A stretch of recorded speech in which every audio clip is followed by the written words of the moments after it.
Hello, I'm Joel Weber, the editor of Bloomberg Businessweek.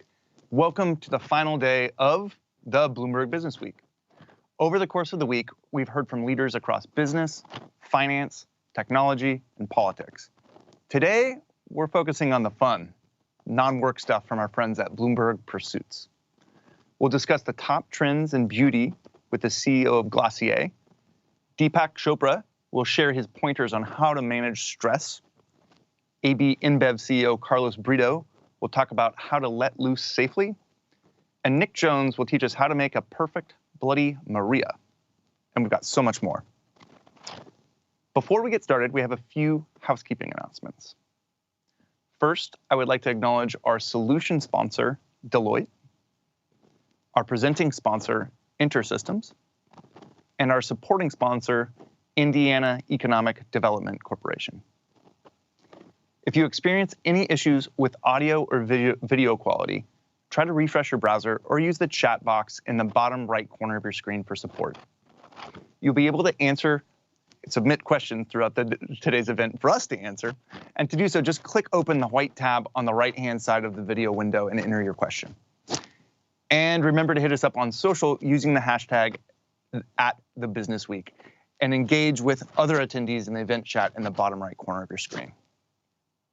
We publish Bloomberg Businessweek weekly.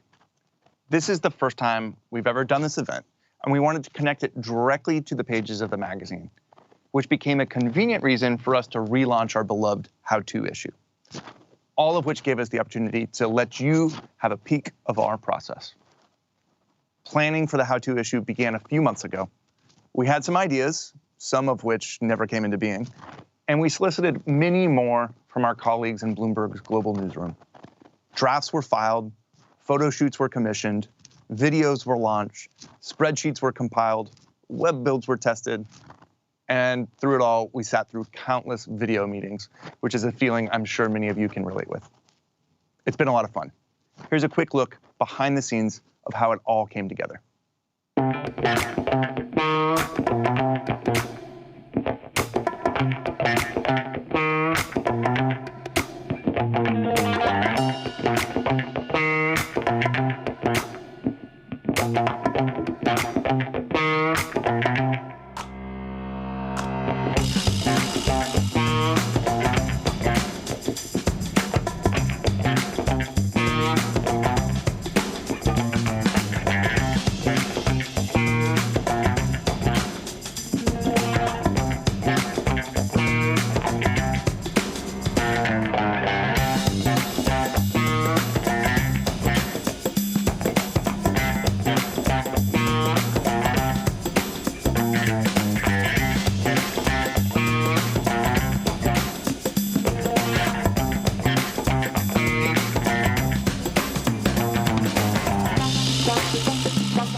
All right, let's get started with our first session of the day. Please welcome me and join me in welcoming my colleague, Emily Chang, and Glossier's founder and CEO, Emily Weiss.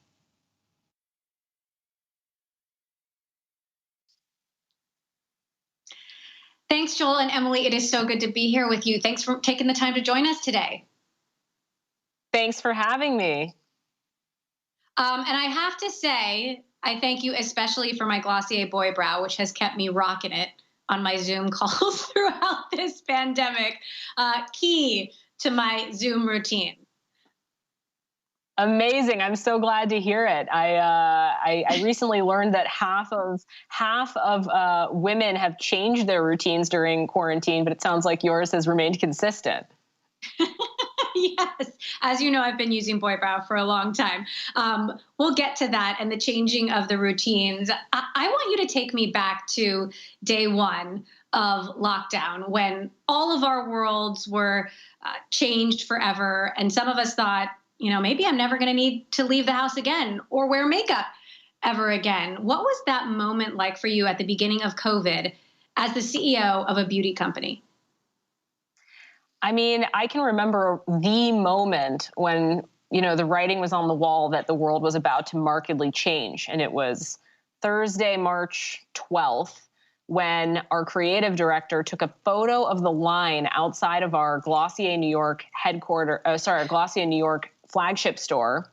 It was, as normal in a day, we would see 2,000 visitors into the store and we would constantly have this line down the street. And she took a photo and sent it to us. And we said, we got to close these stores. No one had closed the retail stores yet. And we said, this is not safe for people inside the store, not safe for people coming into the store. And the party has to stop for a period of time. And that was really the beginning of the pivot to back to online where Glossier was born. We were already a 80% digital business, digitally native business. And we doubled down on that for, the last year and grew really well year over year, despite, beauty really shrinking last year, makeup shrinking and beauty as a category shrinking. So talk to us about how the business shifted, because initially, I'm sure there were a lot of people who, again, didn't know if they need makeup. And then suddenly they realized now everyone is staring at me on Zoom all day long. I need all the good skin products I can get. Tell us about the shift that you saw in the business. We've always believed, quarantine, COVID, no COVID, we've always taken a long-term approach that if you can inspire women and people to feel joy and confidence in their routine, then you're going to help them sit up a little bit taller, right? And last year, over the course of this, remarkable transition in year in people's lives, I mentioned to you at the beginning, like over half of women say that they changed their beauty routines, and you can imagine in which direction. So makeup was, down something like 30% as a category, last year, just in this giant $500 billion global market. And the reason Glossier's makeup grew, and the reason we actually grew across all of our categories, and we play in almost all of them, is because we've always taken this very people-first approach to, a fresh face, loving the skin that you're in, whether that's through our skincare products or our makeup products. You mentioned you're wearing Boy Brow.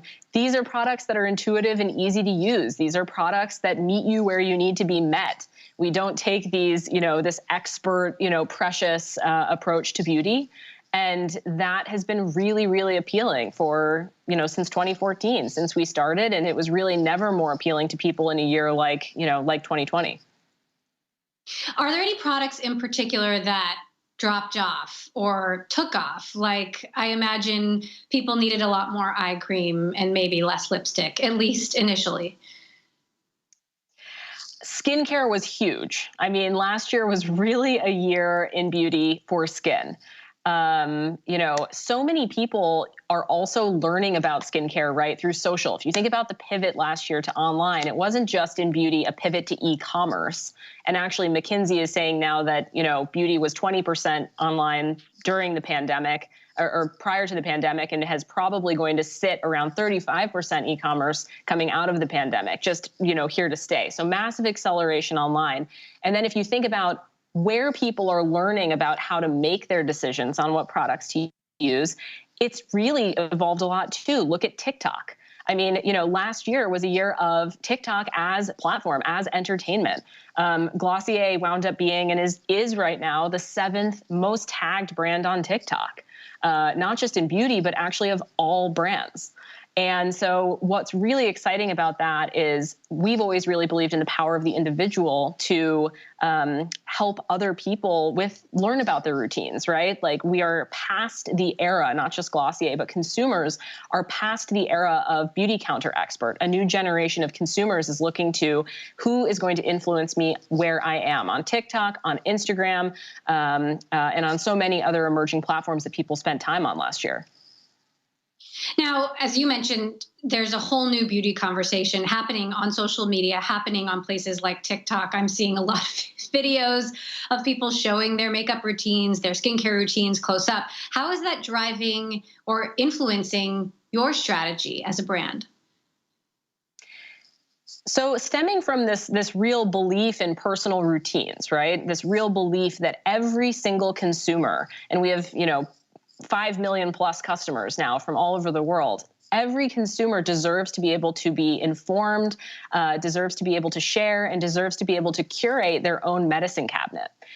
That has always been our aim and ambition. And so back in 2014, when we launched on Instagram, now that's like, super common. Everyone's doing that. Back when we did that, it was shocking to big beauty that Glossier was showing their products next to other brands, when in fact, the consumer is already shopping that way. I don't have a medicine cabinet of only one brand. That's a thing of the past, particularly for newer generations. And so, it's really interesting that Glossier has always taken this total routine approach. And how do we help consumers change their behavior, not just buy our products? How do we actually help them with beauty discovery? And so with this sort of holistic total routine approach, we've been able to take this people-first storytelling approach all through the pandemic, showcasing people's routines, merchandising across all categories. And we're in a really unique position now that we weren't in when we first launched, where we only had 4 products. We now have well over 50. And so there's something for everyone within the Glossier portfolio, which really opens up the world, right, to us, particularly when we go back into retail, because you can find skincare, you can find makeup, you can find fragrance, you can find body products. And across, these 4 things, these are 4 of the largest, TAM categories within this giant beauty industry. So really, really excited to continue to innovate in each of those categories and create really unique customer experiences, taking people through the world of Glossier and also through their whole routines. What kind of supply chain challenges did you deal with? And are those challenges now letting up? Obviously you'd get your new products at the office in the past, try them out. Now you're getting them at home, where I know you've been working. Talk to me about that experience. Well, it's funny you mention it because, just this week we launched our largest, we had our largest makeup launch day in many, many years, from a product that was basically built almost entirely remotely. So this is Ultra Lip. This is our balm lipstick hybrid that comes in 9 amazing shades.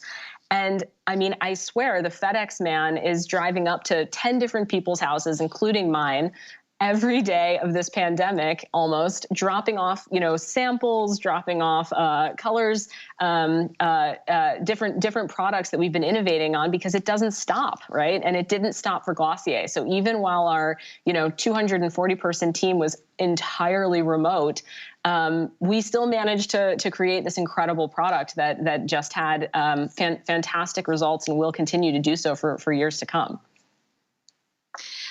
So there's been talk of this beauty boom now that the world is starting to go back to normal. What trends are you seeing? Do you expect to see a beauty boom, a Glossier boom? They definitely are saying, the roaring 20s. Beauty is evergreen. It is always something that people want to engage in. Even during the pandemic, right? People found comfort in beauty, particularly in the way that Glossier approaches beauty. They took comfort in building out their routines during this time, in the comfort and the ease of use and the intuitiveness of Glossier products and the Glossier sort of approach to life, which is about being ultra present, right? Ultra present in the moment and being okay with wherever you're at. today, right? Not about being perfect, not about looking perfect, just about being wherever you're at today. And that's been what we've encouraged, and why, we've sold over 500,000 pieces of branded merchandise, Glossier sweatshirts, right? I've dreamed since 2014 of building the beauty company whose sweatshirt you want to wear. And now you have, everyone from Iris Apfel to Timothy Chalamet wearing Glossier sweatshirts, cozied up on their Zoom screens during the pandemic. So coming out of this, for us at least, I think that the last 7 years have really been practice for what we're going to do next. And that is to continue to iterate and innovate on this mission of helping people form their routines and influencing that behavior. The consumer today is definitely online. They are definitely informed, and they have all of these choices about who to follow, right? And so how do we create those spaces, those experiences, whether physically through our retail stores, digitally through things that are very exciting that we're building that I can't talk about yet, for people to come together, because consumers are coming out of this more knowledgeable than ever, and I think more values driven than ever. And we've really seen that shift as well. So since you mentioned the retail stores at the beginning, and I have seen the lines stretching down the block for your Glossier stores, do you plan to reopen those? And how much of beauty shopping do you think will be physical versus online in the future? So, the data is there.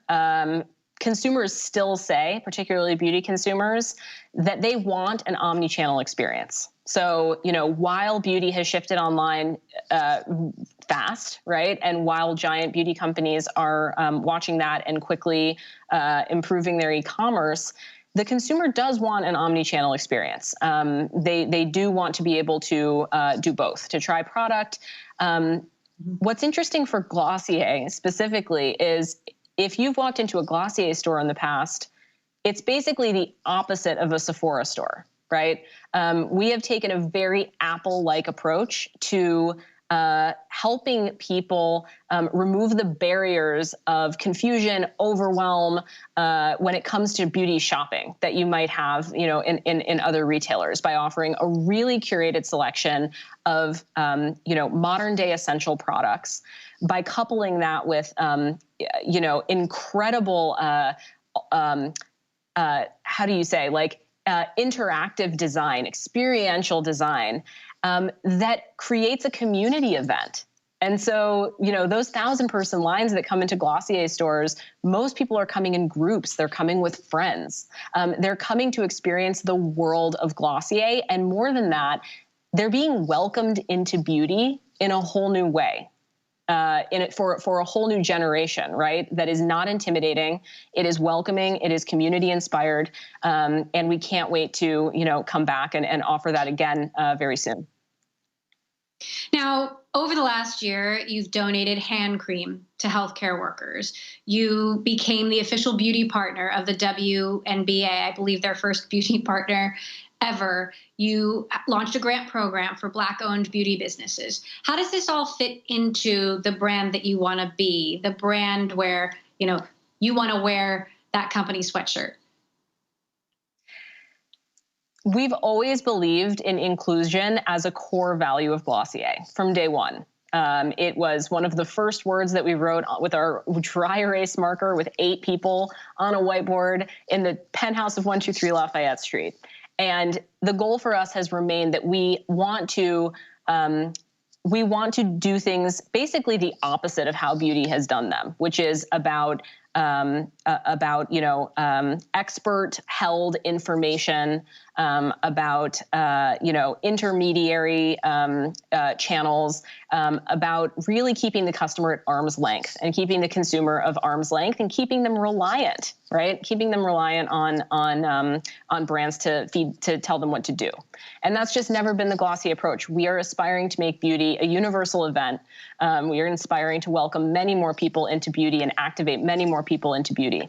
And so last year during the pandemic, that people first approach that we've always taken, that's what guided us. So our hand cream launched, at the very beginning of the pandemic, and we created an amazing video. You can look up the Glossier hand cream video, focusing on the feelings that people felt, disconnected and seeking connection. And so much of beauty is about that connection to yourself, and that connection to others. We partnered with the WNBA last fall. I think it's just amazing that no beauty company has partnered with the Women's National Basketball Association before. I mean, these are incredible athletes, incredible women who are incredibly inspiring, right, on so many levels. And so they took Glossier into the Wubble last fall, created their own content, and we bridged and managed to bridge with them that disconnect that so many of us were feeling, and live our values that way. The thing we're really excited about is we just launched version 2 of the second year of our our grant initiative for Black-owned beauty businesses. And we're doing that because we find ourselves now 7 years into Glossier, in a position of privilege. We are now a formidable player in the very industry that we sought to disrupt. And so while we've done that for consumers in so many ways and put the power in their hands, given them the tools and the visibility and the platform that they are enough and that they already look good, how can we change who is an owner and who belongs within the industry, within the beauty industry? And historically, Black founders have gotten, the least amount of backing, not only in beauty, but of course in so many verticals of business. So we were incredibly honored to partner with 16 incredible founders in 2020, and are excited to do so again with 10 new companies this year. So when you look at some of the more legacy beauty brands out there, whether it's Estee Lauder or the Sephoras of the world, do you think they're getting it wrong? Do you see consolidation in this industry ahead? One thing is for sure, and that is that millennial consumers and Gen Z consumers are interacting with beauty in entirely new ways. 89% of women say that they will not purchase a beauty product without a friend or family member's recommendation. 89%. So the days of experts driving or being, handed sort of a salesperson or sort of prescribed someone to help you make your decisions are long gone. Not just for beauty, but for so many other things that we engage in. People do not want to be told what to do. They want to feel empowered to seek information that's going to benefit their lives. You see a proliferation of brands right now.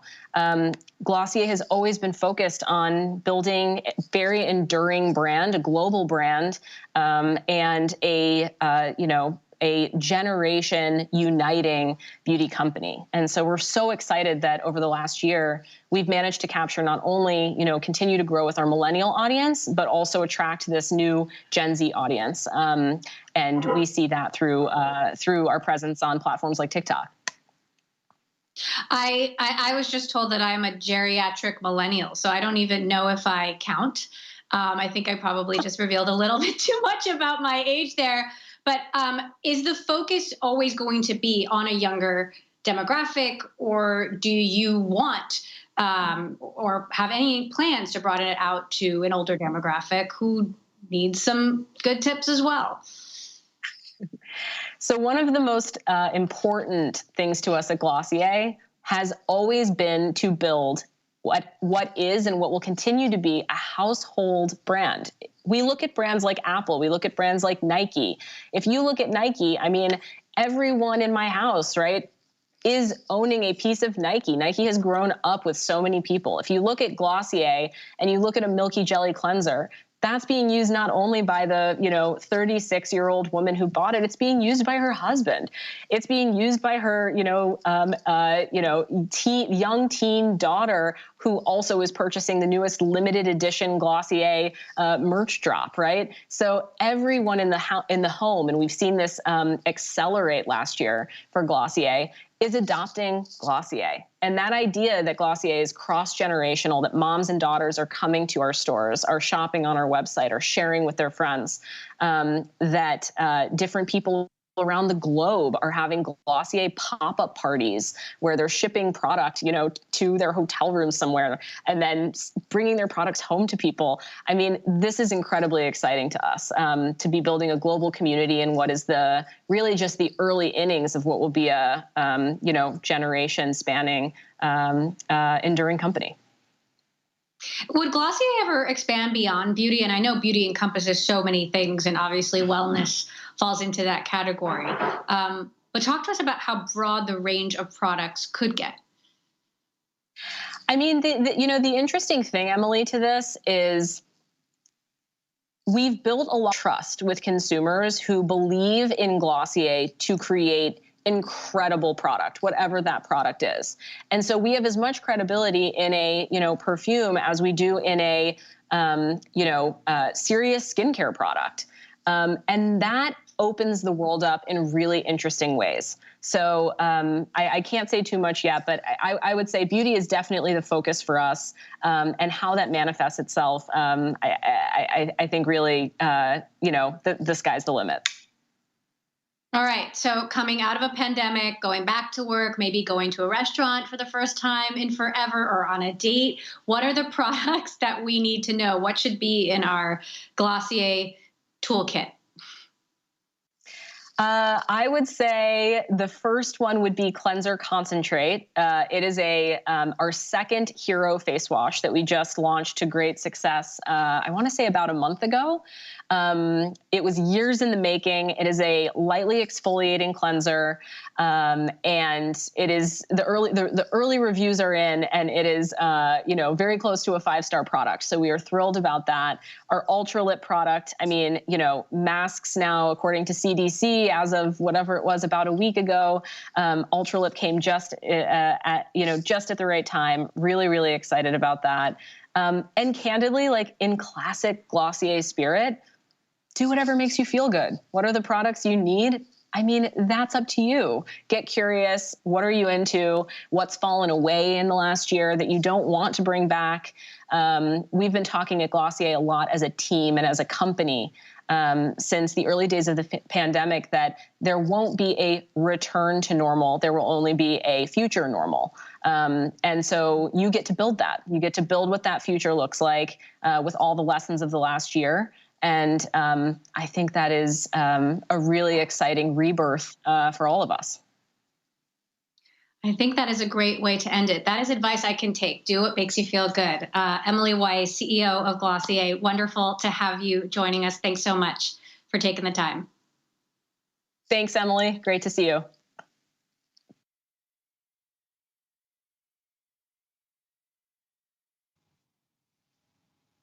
Well, hi, everyone. I'm Jason Kelly, back with you for Pursuits Day. I'm here in New York and delighted to tell you it's 5 o'clock somewhere. So we're going to talk about beer. We're going to talk about life getting back to normal. And who better to talk about it than my pal, Carlos Brito. He is the CEO, of course, of ABInBev.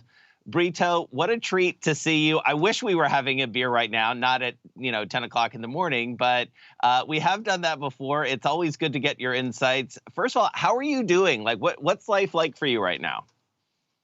Well, right now it's depends on the country you're talking to. We have a global business, as you know, Jason, so we're present in all continents and all that. But here in the U.S., for example, it's very exciting because people are finally returning to, let's say, the new normal. And we see consumers going back to some of the old habits, like meeting people physically, going to a pub, sharing a beer, celebrating life. And it's amazing. It's also interesting because we have a front row seat in terms of this recovery, Jason, because beer in our supply chain, going all the way from farmers, all the way to retailers, passing through trucking, warehousing, bottle collection, co-ops, everything, the job multiplying effect is big, especially in the hospitality industry, which is an industry that creates a lot of jobs, especially for young people. So, for example, for every job we create in our breweries, in Europe, for example, that gets multiplied by 17, when you look at the whole supply chain. So, again, the reopening is different by country. different speeds because of vaccination, obviously. The countries that are ahead, at least in our footprint, are China, which was already back to normalized since pretty much May, June last year. But then the US, UK, for example, because of vaccination being really on a good path.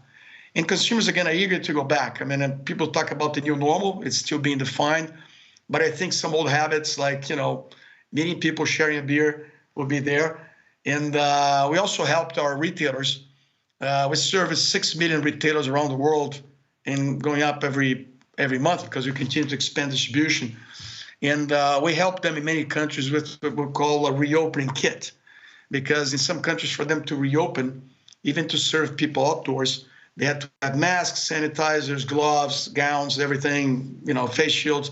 So we provided them because all those things at some point was in short supply. And we were manufacturing or procuring them on a global basis better sometimes when we could provide them with these reopening kits. And so I want to talk more about the present in a minute, but if we can do just sort of a couple beats on the past year, what, as you look back, like what were the key either like tension points or inflection points, catalytic points where you felt like, all right, this was a key decision or this was a problem we had to solve? Tell me a little bit about what that looked like from where you sit. It's interesting, Jason, because I started my 2020, last year. I started with a trip to China. So I spent 8 days there during January, the first half of January. I visited 5 different cities, and I had 2 conventions with our wholesaler groups with more than 1,000 people each. And I took selfie and I hugged people and I, shook hands and everything. Then I came back from my trip. 10 days later, the whole country over there shut down. And that was how fast the whole world changed in Asia. But being a global company, what happened is that we learned from China early on how to live with the pandemic, or at that time, not a pandemic, but with the COVID situation. So we learned how to redesign our operations to allow for social distancing, more, hand sanitizing, these whole protocols. We learned a little bit how consumers would change their day-to-day lives, how occasions would shift to the in-home. And so when the pandemic came to Europe first, then the Americas, then Africa, and again, we have business in all those places, we copied a lot of what our people developed, our colleagues in China developed. We have a big operation there, and translated everything because, again, it became a pandemic. So the problems and the issues were the same. So that gave us a big benefit in being ahead of the curve. And for us, Jason, it was very critical on day one to come up with 5 priorities that really gave a direction to our people, and that was first, safety of our people, of course. So second, how can we redesign our operation to allow for all those protocols and continue to operate in a safe manner? That was business continuity. That was the second one. The third one was help the community. When you look at a business like ours, Jason, we have a global business, but 95% plus of what we produce, brew, and sell, it's all local. So for 95% plus of our business, we hire our colleagues locally, we brew the beer locally, we sell back to consumers locally. So we're very connected to how the community is doing. If the community is doing well, we tend to do well. The reverse is also true. So when the pandemic hit all communities, we really got engaged and said, okay, with our assets, how can we help this community face this challenge in the best way possible? So, we deal with alcohol beverages. So the first thing we did was hand sanitizers. So we started donating hand sanitizers to local public hospitals. In 27 countries, we did that. Then we did mask making. We bought machines for mask making. Then we used our plastic injection molds that we use for bottles in our soft drinks operation and water operation to do face shields, those plastic shields. Then we use our trucks, some of them that were idle because the on-trade, the bars, pubs, restaurants were closed, to distribute, supplies, water, and all this in agreement with the governments. We activated our water program. We built 4 healthcare facilities in countries in Latin America that didn't have enough beds, So we support our partners, retailers in the on-trade with vouchers that consumers could buy during the time that the bar or the pub, your favorite pub, was closed. You'd buy, and we would match your voucher so as to give them working capital to be able to bridge the pandemic And then when the pub would reopen, you could redeem the voucher. And for our consumers, we streamed a lot of the things we had under contract from musicians, fitness instructors, artists in general, to their homes, so they could, not be bored in the period of lockdown. Yeah. And so tell me more about those retailers and how that has changed, both retailers and the broader hospitality world, because obviously, as you say, it is reopening depending on what part of the world you're talking about. But what are you seeing in terms of the numbers that come through to you, in terms of uptake, in terms of how it looks and feels in the individual retailers or generally in retail and hospitality? Well, I'm going to answer in two parts. During the pandemic, what we learned, what we saw, and after now during the recovery, the reopening. So during the pandemic, the pubs, bars, restaurants, they were all shut down. So they had to change their business model to do more delivery, to do takeouts, right? So we helped them with technology so they could, we've been investing heavily in technology, B2B, B2C. So we put that to work for them, not only for our products, but in general. So consumers that were locked in their homes, and the retailers that could not service consumers in their regular manner, they could still connect, and the staples and beverages and food and everything could be still delivered. So that was a big experience we had, and we helped with the vouchers and everything there. Then when they reopened, what we saw is that, some of the things didn't change. Like people want to go out, they want to have that pint of beer. It's funny that in Europe now that's beginning to reopen, what we see is that in a traditional pub, consumers are going much more for pints, draft beer, than bottle, as compared to before. Because bottles they could have at home.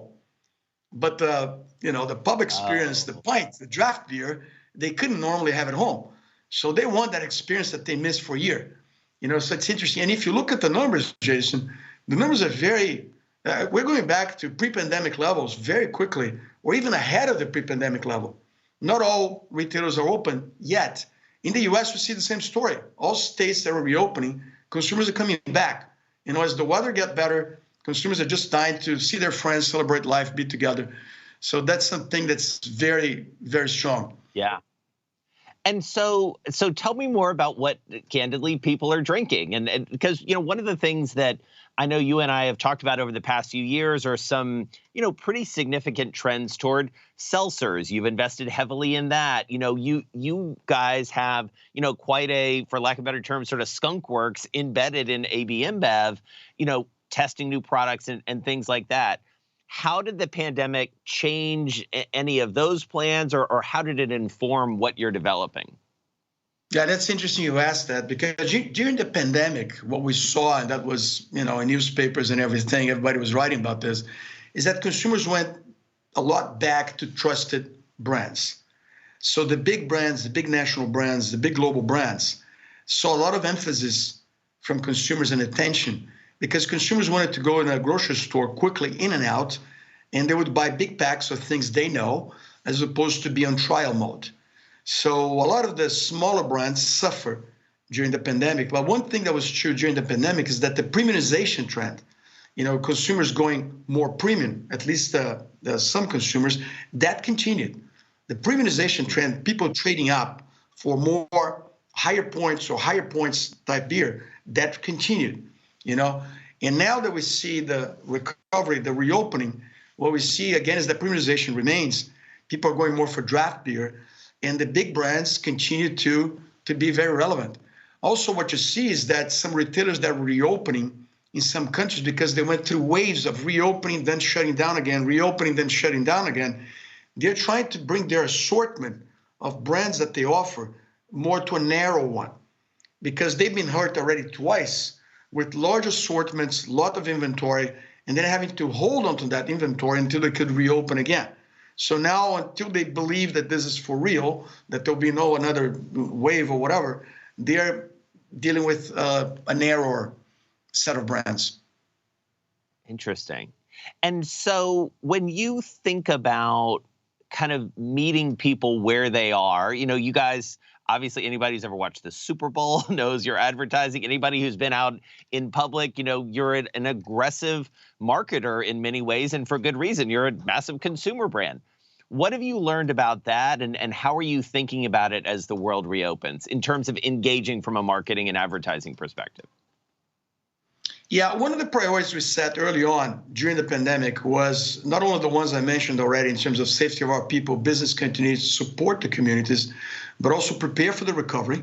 And now it's paying off because the recovery, is taking place, but also understand the new normal, how consumers would come back, what kind of new behaviors and how we could adapt. Because the mantra here in our company has always been, we go where consumers go because that's where growth is. That consumer centricity is very important, not only to us, but to any consumer goods company that's successful. So what we see is that consumers are, they went during the pandemic because they had no choice for e-commerce adoption. So the technology adoption or e-commerce adoption was very high there was a trend that was there, but it was really accelerated during the pandemic. So this idea of convenience, contactless delivery, e-commerce, we believe is here to stay. Once you learn that you can have beer at your doorstep as opposed to have to carry those heavy packages from the grocery store at a competitive price with good service level, you become accustomed to that, right? So this is here to stay, we believe. Another one is the home as a hub. During the pandemic, there was no option. So you had to do everything at home. You had to entertain, work, live, everything, eat, everything at home. But we believe that a lot of occasions that went to the home, some will go back to their own trade, to the pubs, restaurants, events. But people discovered that in the home, they can also entertain. So we think some of that will continue, especially meals. A lot of people started cooking and trying new things. And we believe that that's a trend that's there to stay. And we want our products, our beers, to be there in the meal occasion. So that's a new occasion for us to explore. Another one, Jason, is the whole thing about health and wellness. Because of the pandemic, people become very aware of the advantages of being, healthy, and having more strength to withstand something that comes like a virus, There were lots of things, studies on all that about healthy people being able to handle and fight against the virus in a more effective way. So we think that from now on, even more consumers are going to be paying attention to what they eat, what they drink, how they do it, and all that. So I think health and wellness is here to stay. Also fitness and being in shape. Yeah. And premium. Well, because you and I have talked to you. Sorry to interrupt you, but on specifically to that, you and I have talked over the years about Michelob Ultra. Some of these brands that really have come on strong. So you feel like that's going to accelerate even further, kind of as we go forward here. Look at Michelob Ultra. It has been for years now the top market share gainer in terms of beer in the U.S. for years. And that's why, because it offers an amazing liquid with a great balance of calories and carbs, low calories and carbs, but without sacrificing tastes. And it's a light beer in terms of alcohol. So it's a beer that you can go out and work out. No compromises. You can have it all in a way. So, and consumers appreciate that because they want to have it all. They want to have balance in their lives. So it's important to entertain, but also important to be fit and be ready to do the workout the next morning. So Michelob Ultra has been an amazing success for us. And Bud Light Seltzer is another one that combines a little bit of this idea because it's low carb, low calories, it's gluten-free, it's more co-ed, male, female, and it's has made in different flavors. So Bud Light Seltzer has been very successful. And this is because our people understand consumers and are trying again to go where consumers go because that's where growth is. So as we start to wrap up here, I would be committing journalistic delinquency if I didn't talk to you about a big date coming up, which is your retirement, stepping down from this job. This is a little bit of a valedictory for you. I could talk to you for the rest of the day about what you've learned. This has been an amazing run that you've had. Tell me about sort of the timing, your plans, and kind of what's on the horizon for you. Yeah, I will be stepping down by the end of June after 32 years, amazing 32 years, I would say. I'll be stepping down and passing the torch as it has to be to the next generation of leaders. And I'm very proud to say that we have a very strong bench of leaders. And once again, we have a proof point of that in having Michel Doukeris replacing me as the CEO of our beloved company. It's amazing, Jason, because when I started in 1989, We were a small brewery in Brazil. And then at some point, we joined with another small operation in Belgium. And today, we're the largest brewery in the world, the largest brewer and the most profitable. And we have amazing brands like, Budweiser, global brands like Budweiser, Stella Artois, Corona, and so many other brands, So I'm very proud to, more than anything, having groomed, hired, developed amazing talent, and having been part of this amazing team of ours of 164,000 people in all continents. And I'm very proud to be called their partners and colleague.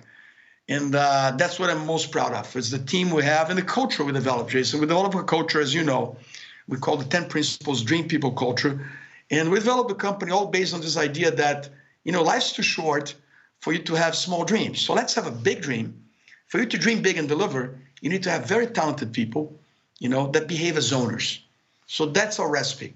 And we always create this environment where great people would come, and more importantly, come, but stay and develop themselves and be here for the long term.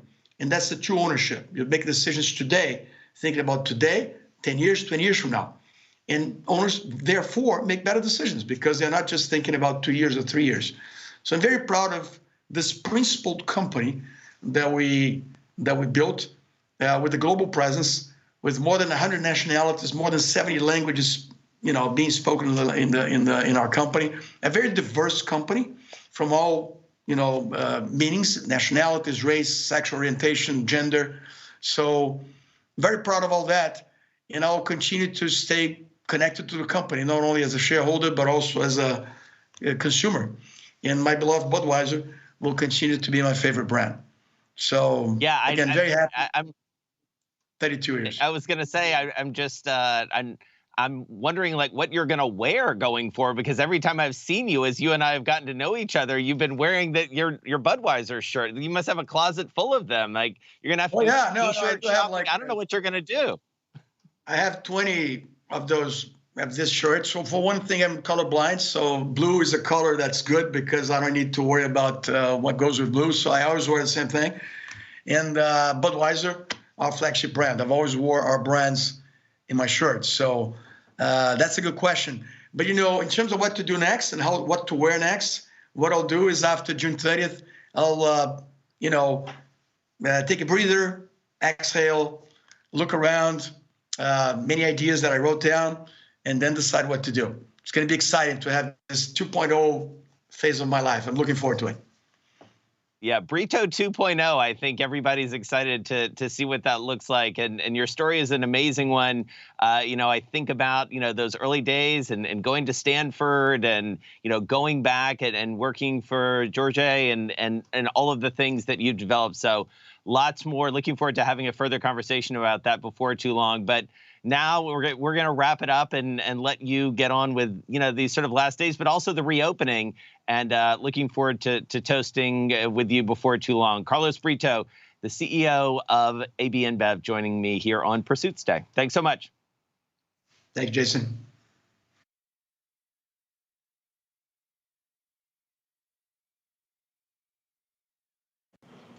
All right, well, Deepak, thank you so much for being here with us. My name is Claire Suddeth. I'm a writer with Bloomberg Businessweek. And I just wanted to talk to you a little bit about, first to start out, just how this past year has been. It's been strange and difficult for all of us. And I thought I would check in and see how has this year been for you. How are you doing? I'm actually doing better than ever. But as I see the human landscape on a global level, this last year, humans have been going through a process that we call grief. And as a physician, I've seen grief a lot, even in an emergency room when suddenly somebody is facing death, for example. And grief has many stages. First, there's victimization, then there's anger, sometimes even hostility, then severe anxiety, and at some point helplessness and frustration and panic. But in some people there's acceptance, and when they find acceptance they find meaning, and when they find meaning they find purpose. And I'm seeing a bit of that now, but we're seeing all these stages of grief right now. So for me, when I saw the pandemic and I was in lockdown here in San Diego, in California, now I'm in New York, I decided to use this as an opportunity to find meaning and purpose and use the experience that we're calling stress and grief to see if there was a creative opportunity for all of us to reinvent our lives. So what are some ways that people can learn to cope or sort of reset when they are faced with, I would say a stressful situation that they have to deal with?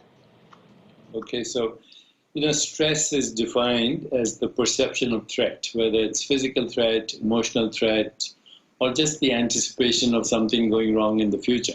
Anytime you feel stressed, immediately things happen in your body. Adrenaline goes up, inflammation goes up, cortisol goes up, immune system gets compromised. So stress is right now the number one pandemic, actually not COVID-19, it's stress, which is the number one pandemic. And stress causes both acute inflammation and chronic inflammation. And actually all the people who are getting sick are already under stress because of chronic disease or some other situation, and that aggravates the whole situation. People get what are called cytokine storms, inflammatory storms, then they succumb to the disease. So that's very important to know, that more people are right now suffering from stress than COVID-19. Last year in Japan, more people died of suicide than from COVID-19, just so you know. My belief is every challenge, every dangerous situation, every crisis, an opportunity for a creative solution that can take you beyond the challenge to a higher level of consciousness. And this is the best time to tackle stress, mental depression, help each other. Very simple. Attention means listen to each other. Affection means tell each other that we care about them, we're holding their back. Appreciation, notice with gratitude that they're a gift in your life. Acceptance, don't change them, because it's hard enough for you to change yourself. Why bother changing somebody else? Total acceptance. And suddenly you open the window to opportunities, both in terms of helping each other manage their stress, but also directing them to jobs and opportunities globally. So once again, every crisis is an opportunity for a creative solution that takes you beyond the crisis. But if you are, sort of in the thick of it, and you are, maybe trying to take care of your kids, or an elderly parent who has gotten coronavirus, what can people do in their daily lives to sort of reset, or, I don't know, I bring the cortisol levels down, like lower their stress levels? As soon as you feel stress, cortisol goes up, as I said, inflammation goes up, adrenaline goes up. That is accompanied in your body by sensations. If I ask you right now to think of a dangerous situation, you'll immediately feel some sensation, knot in your stomach, maybe palpitation in your heart, or some tightness somewhere in your body. So there's always sensation. Sometimes there are images in the mind which are frightening, imagination. And then there are thoughts, and then there's the emotional anxiety. The best way to stop that in the moment is actually to just stop. S-T-O-P. This is what I call the stop formula. So S stands for stop. T stands for take 3 deep breaths and smile from your head to your toes, everywhere. Imagine that your heart is smiling, your stomach is smiling, your toes are smiling, your hair follicles are smiling, even your genitalia are smiling. Immediately then observe what's happening in your body, observe what's happening outside, pause for a second, then proceed with awareness and compassion. S-T-O-P. S, stop. T, take 3 deep breaths. O, observe. P, proceed. This is immediate. You can also put attention on your breath or just on the sensations. Bring awareness there till the sensation dissipates, and you'll feel instant relief. But then after that, it's a good practice to get 8 hours of sleep, every day, do a little bit of exercise every day, engage emotionally with people that you love through the 4 A's that I mentioned, and then ask yourself, what is the best way for me right now to handle this situation? If you don't reflect, you'll be a bundle of condition. You're like a biological robot then that's constantly being triggered by people and circumstances and situations into predictable responses. There's no difference between that and a biological robot. As humans, we have the opportunity to press the pause button and observe our reaction to react. That in itself is the first step. I think you're right. And I also think, everyone feels very busy right now and, sort of stretched thin. But you usually do have, a few minutes free a day, or you can just sort of sit down and take a breath. And you usually, I think, feel a lot better when you've done that. Yes. But, I personally talk about 7 pillars of well-being, which are very crucial if you want to reinvent your body and resurrect your soul. So the first is good sleep. Second is stress management in the way we've discussed: meditation, mindfulness, yoga, breathing. Third is a little bit of good, healthy exercise, even just walking, maybe 5 to 10,000 steps a day.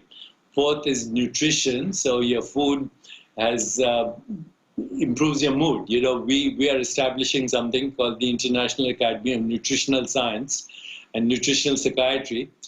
People don't know that 80% of serotonin in their body comes from their gut, not from their brain. So if you change your diet to a diet that has maximum diversity of plant-based foods, even if you eat meat and chicken and fish, that's all right, as long as it's organic and not polluted with steroids and antibiotics and chemicals.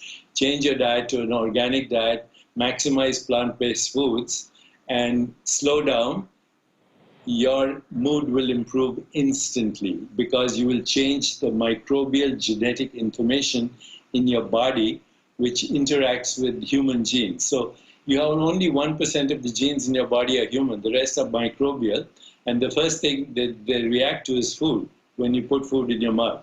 So people are underestimating the effect of food on mood and emotions. That's one thing we are focusing on, a little connection with nature. And ultimately, it's emotional resilience and being there for each other. That's the most important thing.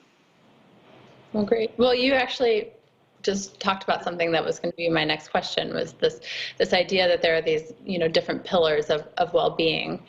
And, one of them is meditation, that you have said. And I know that is also the topic of your most recent book, which I see behind you, Total Meditation. For people who haven't tried meditation, they probably have at least heard of it and may think of it as just sort of lying on the floor for 10 minutes or something like that. Could you explain what meditation is? And one of the things you've said is that our minds already actually know how to do it. So what do you mean by that too? If you sit quietly and watch your breath, or if you sit quietly and don't do anything, just sit quietly, close your eyes, and don't do anything for 5-10 minutes, you'll go into meditation mode. Your mind will get silent. Now, you can, of course, improve that by observing your breath. When you observe your breath, your attention is on the breath, not on thought. Or when you use a mantra, your attention is on mantra, not on thought. It's thought that's creating all the problems. So meditation is a way to bypass the thinking process, which gives us all the anxiety that we have. And so there are many kinds of meditation. There's just watching the breath. Or there's observing sensations in the body, or doing nothing whatsoever, or engaging in reflection. What am I grateful for? What is the opportunity right now? Who am I? What do I want? Do I have a higher purpose?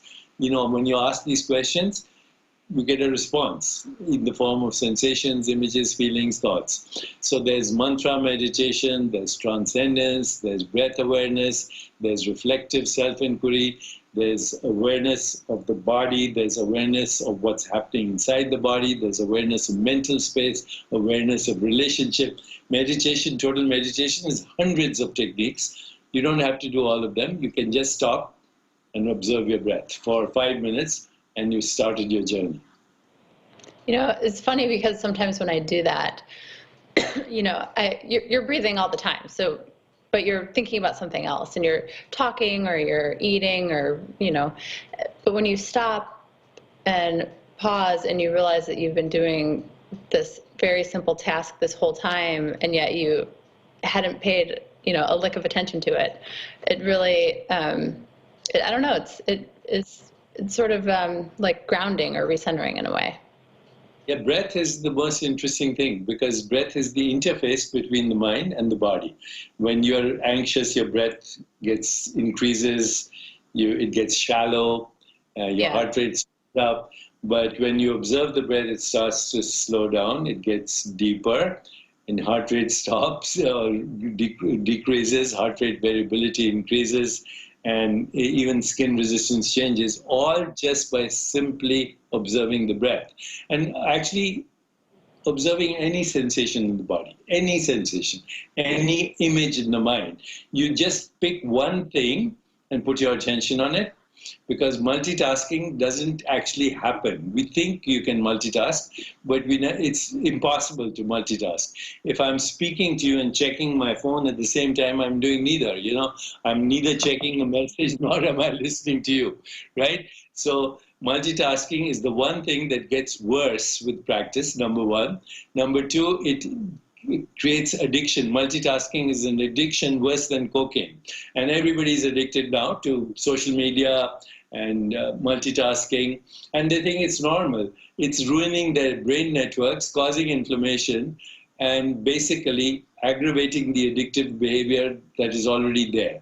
So one thing we can do right now is promise ourselves not to multitask. Just do one thing at a time. You'll do less, but you'll accomplish more. Well, you will do less, but you will accomplish more, and you'll probably do it better. You know, Yes. you'll what you do and you finish, you'll actually finish, as opposed to sort of, you know, glide across the surface. In my philosophy is do nothing and accomplish everything. Well, I understand that you wanted to guide us in a meditation for a few minutes at the end of this. Okay. So I would love for you to take over, and we'll do that. So wherever you are, sit comfortably. Keep your feet firmly planted in the ground. Uncross your legs. Keep your hands open in your lap, fingers pointing upwards. Close your eyes. And let's start with just observing the breath. As you observe the breath, you'll see it automatically slows down. Now mentally say to yourself, I'm present in every breath I take.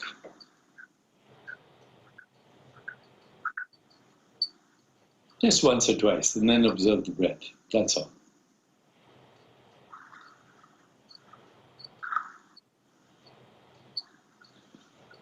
Now gently touch the clothes that you're wearing or any part of your body. Gently. Feel the sensation. Just mentally remind yourself, I'm present in everything I touch.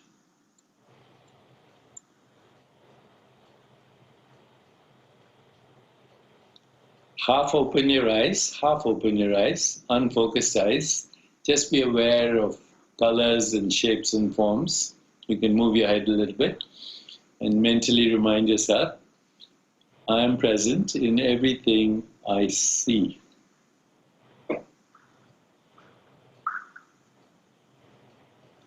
Close your eyes again. Become aware of any sounds in your environment, including the sound of my voice if you want. Just remind yourself, I am present in everything I hear.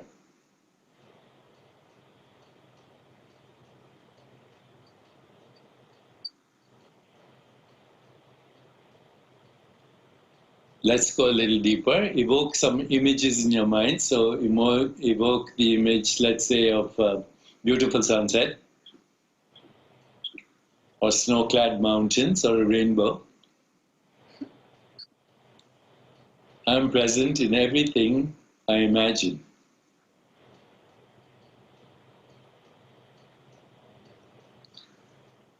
Let's evoke an emotion. So think of someone you love and feel the emotion that is aroused. Maybe think of your child or your significant other or somebody you're in love with. Feel the emotion right now. I am present in every emotion I experience.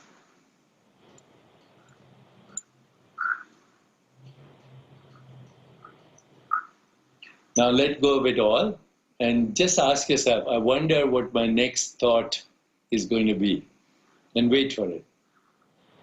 Notice that when you wait for a thought, it doesn't come. But slowly it will come.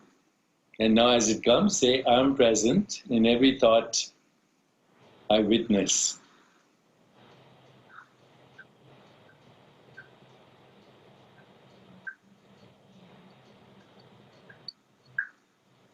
Now let your awareness expand outside the boundaries of your skin. Let it pervade all of space and time.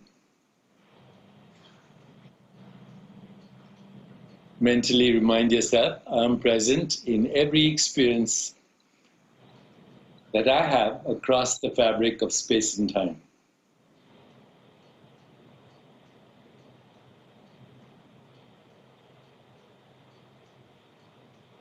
Okay, now let it all go and mentally start to repeat your first name. I'm Deepak. Whatever. I'm Chloe. I'm Sandra. This is your bio, of course. So let go of your name and just repeat, I am, without any name or form or experience attached to it. I am.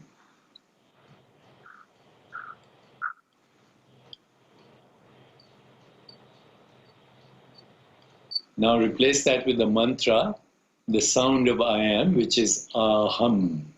I exist. Aham. Mantra. Mentally repeating the mantra, aham. If you get distracted, come back to the mantra, aham. Finally, release the mantra and just be aware of the presence of your own being. Just be aware of being aware.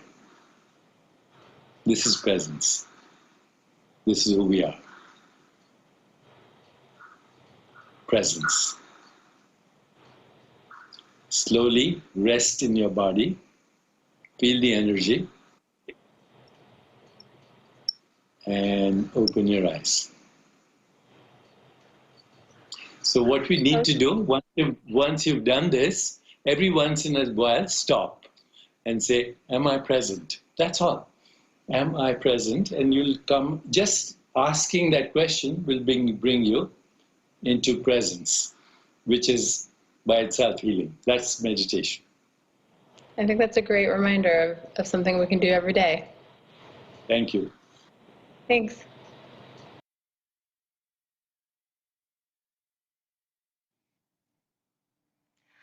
Hi, everyone. I'm Shartia Brantley, Deputy New York Bureau Chief and Bloomberg Live Senior Editor. I'm delighted to welcome Byron Allen, founder, chairman, and CEO of the Allen Media Group, to discuss his $10 billion racial discrimination lawsuit against McDonald's and his broader push for economic inclusion. Welcome, Byron. Oh, thank you. Thank you for having me. I really appreciate it. You know what, before we get started, I want to thank your founder, Michael Bloomberg, for all the amazing work he does to fight climate change and really get people to focus on global warming and helping us become green. I also want to thank him personally because, a lot of people don't know this. Michael Bloomberg donated $100 million to educate African-American med students. And that's huge. and he should be acknowledged and celebrated for that. And I just want to say to Michael Bloomberg, I see you, I love what you're doing, and I appreciate you. Oh, thank you for that. Hopefully he will hear this himself. Well, thank you for joining us for your first on-air comment since filing your lawsuit against McDonald's. If you will, can you explain to our audience the basis for this lawsuit? You know, look, it's real simple. This goes back to a conversation and a friendship with Coretta Scott King, Martin Luther King's widow. And she said to me, Byron, as Black people, we have 4 major challenges in this country. Number 1, end slavery. Number 2, end Jim Crow, which was more damaging than slavery because that's when we went from being assets to liabilities, and that's when the genocide started. Number 3, achieve civil rights. And number 4, she choked up and she said, the real reason they killed my Martin, achieve economic inclusion. She said, Byron, they didn't kill my Martin over the speech, I Have a Dream. They killed him over the speech he gave at Stanford University, the speech, The Other America. And in that speech, he said, there are 2 Americas. One America has access to opportunity, education, jobs, mentorship, capital that's not predatory, and the other America doesn't. There are 2 Americas, and 2 Americas will not survive. The great prophet, Martin Luther King Jr., told us over 50 years ago that we were going to see the things that we're seeing right now, the civil unrest. A lot of this, all of this, is because of the 2 Americas. And we must become one America. That's what he taught us. And that's what we're doing. We're achieving the 4th and final chapter. We're becoming one America. Now let's go back to the very first civil rights statute in America, the Civil Rights Act of 1866, Section 1981.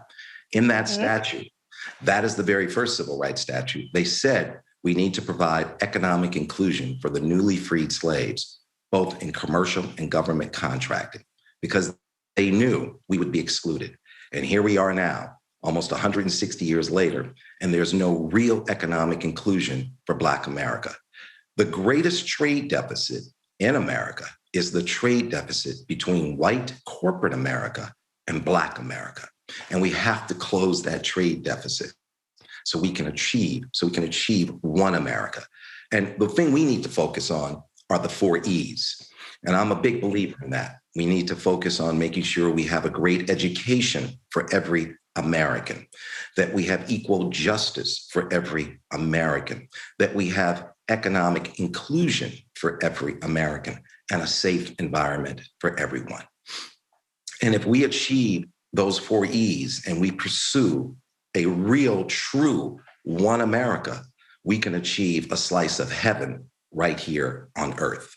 So when I filed the lawsuit against McDonald's, as it stated in the claim, that McDonald's, they have about 39,000 stores. They bring in over $100 billion in revenue, a lot of that coming from African-American consumers. They have a huge African-American workforce, but yet out of their $1+ billion advertising budget, less than $5 million is going to Black-owned media. That's unjust. That's indefensible. That's wrong. When you look at the chairman and the CEO, Chris Kempczynski, his personal compensation is close to $11 million. His personal compensation is more than 2 times than what all of Black-owned media receives combined. That is completely unacceptable. That's why we filed a lawsuit. And that's why we said, get to the table and provide real economic inclusion. And we're not just saying that to McDonald's. We're saying that to all of corporate America. And this is Byron, go for it.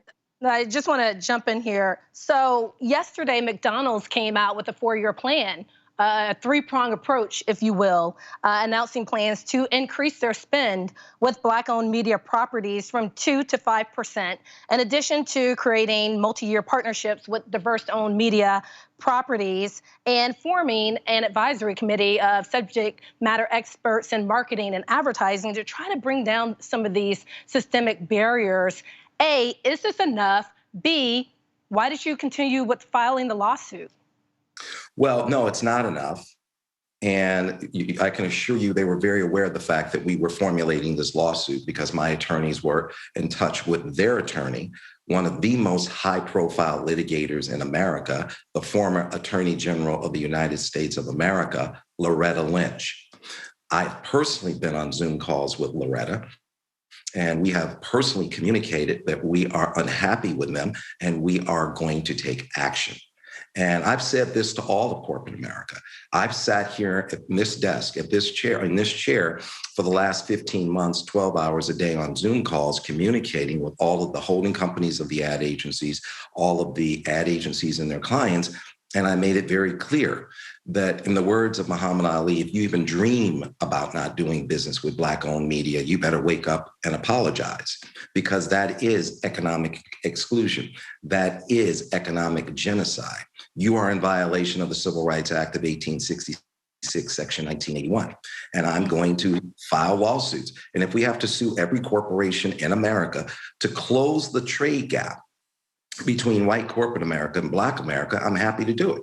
And we'll take the time to do it. And we're enjoying the process, to be honest, because we are getting phenomenal results. We've been in touch with probably about 500 corporations. And what I would tell you is that easily 95% of them are leaning in. There are a few, 5% of it, 5% of them out there, they're knuckleheads, and that's fine. That's to be expected. But most are saying, thank you for bringing this to my attention. You're right.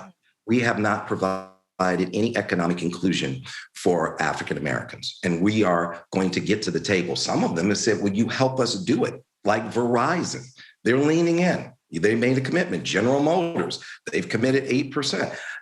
Procter & Gamble, a lot of folks are leaning in. Like I said, I've personally been in touch with 500 corporations, and they're all saying, let's get it done. And thank you for bringing this to our attention. But it has to be real. It has to be meaningful. It can't be, oh my God, we have this Negro problem. How little can we give them? How little can we throw their way so we can make them go away and we get back to our wonderful, rich, white, privileged lives? This has to be a real conversation. This has to be real economic inclusion. We must address the trade gap. We will not achieve one America until we do. And what I've always said to America is that you're killing us in the schoolroom by making sure we don't have a proper education, and you're killing us in the courtroom by making sure we don't have equal justice, and you're killing us in the boardroom by making sure we don't have economic inclusion long before you kill us in the streets. And we have to really come to a point where we have put this behind us. People don't understand how deep the racism is in this country. It's extremely deep. It's much deeper than we all realize. I'll share something with you that everybody needs to know. In the year of 1966, in the year of 1916, there was a book written by a young man named Madison Grant. And Madison Grant was a well-off kid. He went to law school, and he was walking around New York, and he was upset with all of the immigration in New York, the Jews coming in from Europe, the Italians. And he wrote this book, The Passage of the Great Race. And in that book, and he said, keep America white and pure. So he writes this book in 1916, and he says, we have to keep America white and pure, and we have to stop this immigration. Well, this book became very popular. It triggered all kinds of immigration laws. And unfortunately, this young man read this book. Another young man read this book and said, this is the greatest book I've ever read. This is my Bible. And that young man was Adolf Hitler. And Adolf Hitler took that book and did what he did. So not only did we create racism, we perfected it, exported it all the way to Europe, and it came back as the Holocaust. As a matter of fact, Adolf Hitler gave an interview to the New York Times, and he said in that interview, I don't understand why America is coming down on me. Everything I learned about immigration control, I learned from America. I expected America to be my partner. This is what Adolf Hitler said. And as a matter of fact, Adolf Hitler sent his Nazi lawyers to America and said, study the Jim Crow laws that they're using on the Negroes and come back and use them on the Jews. That's how ugly and deep our racism is. It's a cancer that we're all at the table looking to resolve. And the only way we can really do it is through economic inclusion. Definitely. I will say, the events of the past 15 months, the dual shocks of a deadly pandemic and the disproportionate impact it has had on Black and Brown communities, both regarding health and economically, as well as the reckoning on race, if you will, following the killings of George Floyd, Breonna Taylor, and Ahmaud Arbery, and more of almost a universal recognition that systemic racism does exist. With that being said, why do you think you still have to file lawsuits in order to, I guess, bring attention to what's happening with Black-owned media companies? Well, first of all, that's a great question. Here's what I would say, that society has a way of putting the 4 Ds on us. The first D, you speak up, they dismiss you. You get a little louder, they move on to that second D, they discredit you. And then you get very loud and you let them know, stop being disrespectful, right? They move on to that third D, they demonize you. And then that positions them to move on to that fourth and inevitable D, so they can be in check with their so-called Christian selves. They destroy you, dismiss, discredit, demonize, destroy. And that's the matrix. And they perfected it on women 500 years ago. It's the same Ds that they've put on whoever it was. And I knew that the best way to address the 4 Ds was to use their own system and file a lawsuit. You can't dismiss it. You can't, you can't just say, okay, you're going to demonize that because I'm using your peaceful process. And you can't destroy it. The lawsuit lives forever. And it forces us to get to a resolution. When we're able to show the books, the records, the contracts, and show how much you're spending and how little you're spending with Black-owned media, it says it all. The numbers don't lie. This is a way for us to show the world and have transparency. Here's what we represent to McDonald's in their business, and here's how little we get from McDonald's as Black people. And that's the reason we file the lawsuits. I think it's the best way to bring reconciliation to the entire ecosystem. If we sue 100 plus corporations, you won't have to sue the next 600 corporations. Everybody will get in line and do what they should have done over 150 years ago. Mm-hmm. So what do you say to criticism that all of these lawsuits and, taking out the ad on GM and measures like that are a bit self-serving to you? How do you respond to that? Well, listen, I understand the criticism, and anybody who looks to effectuate change will be criticized, and that's okay. And Coretta Scott King told me that. She said, when you push for the 4th and final chapter, because I told her I was going to do it, and she said, Byron, when you push for economic inclusion, they're going to come after you. And I'm okay with that. But it happens not to be true. As you see, other people signed that letter with me.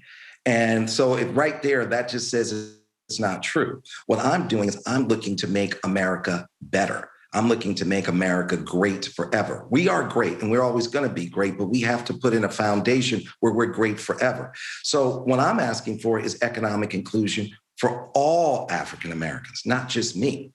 Right? And as a matter of fact, I wanted to sue on behalf of Hispanic people, gay people, Asian people, women. Women don't own a lot of the media assets, but my attorneys said to me, you don't have standing. You're not gay. You're not Hispanic. You're not Asian. You're not a woman. You don't have legal standing. You have to stay in your lane. You can sue as an African American. And I said, okay, I'll do it as an African American, and hopefully others will, pick up and take charge of their own, future, and we will work together. But I'm doing this so we can achieve one America. And by the way, at the end of the day, there's nothing wrong with me pursuing economic inclusion, even if it was just for me, but that isn't the case. Mm-hmm. So how has it trickled down to the very small Black owned media companies that since you've been on this crusade, if you will, over the past couple of years? Listen, since we started addressing this, billions of dollars have come into this category. Billions of dollars have come into this category we didn't have those dollars available to us. They weren't available to us just 30, 40 days ago. So, and I couldn't consume all of that if I wanted to. So we had to create a scenario where we were positioned to succeed. So much of Black America is positioned to fail. we are positioned to fail. You have to decode the system and you have to position us to succeed. And that's what's best for America, economic inclusion for everyone. I do want to jump in here and talk about, you speak often about the need to understand the difference between Black-owned media versus Black-targeted media. Is this part of the problem?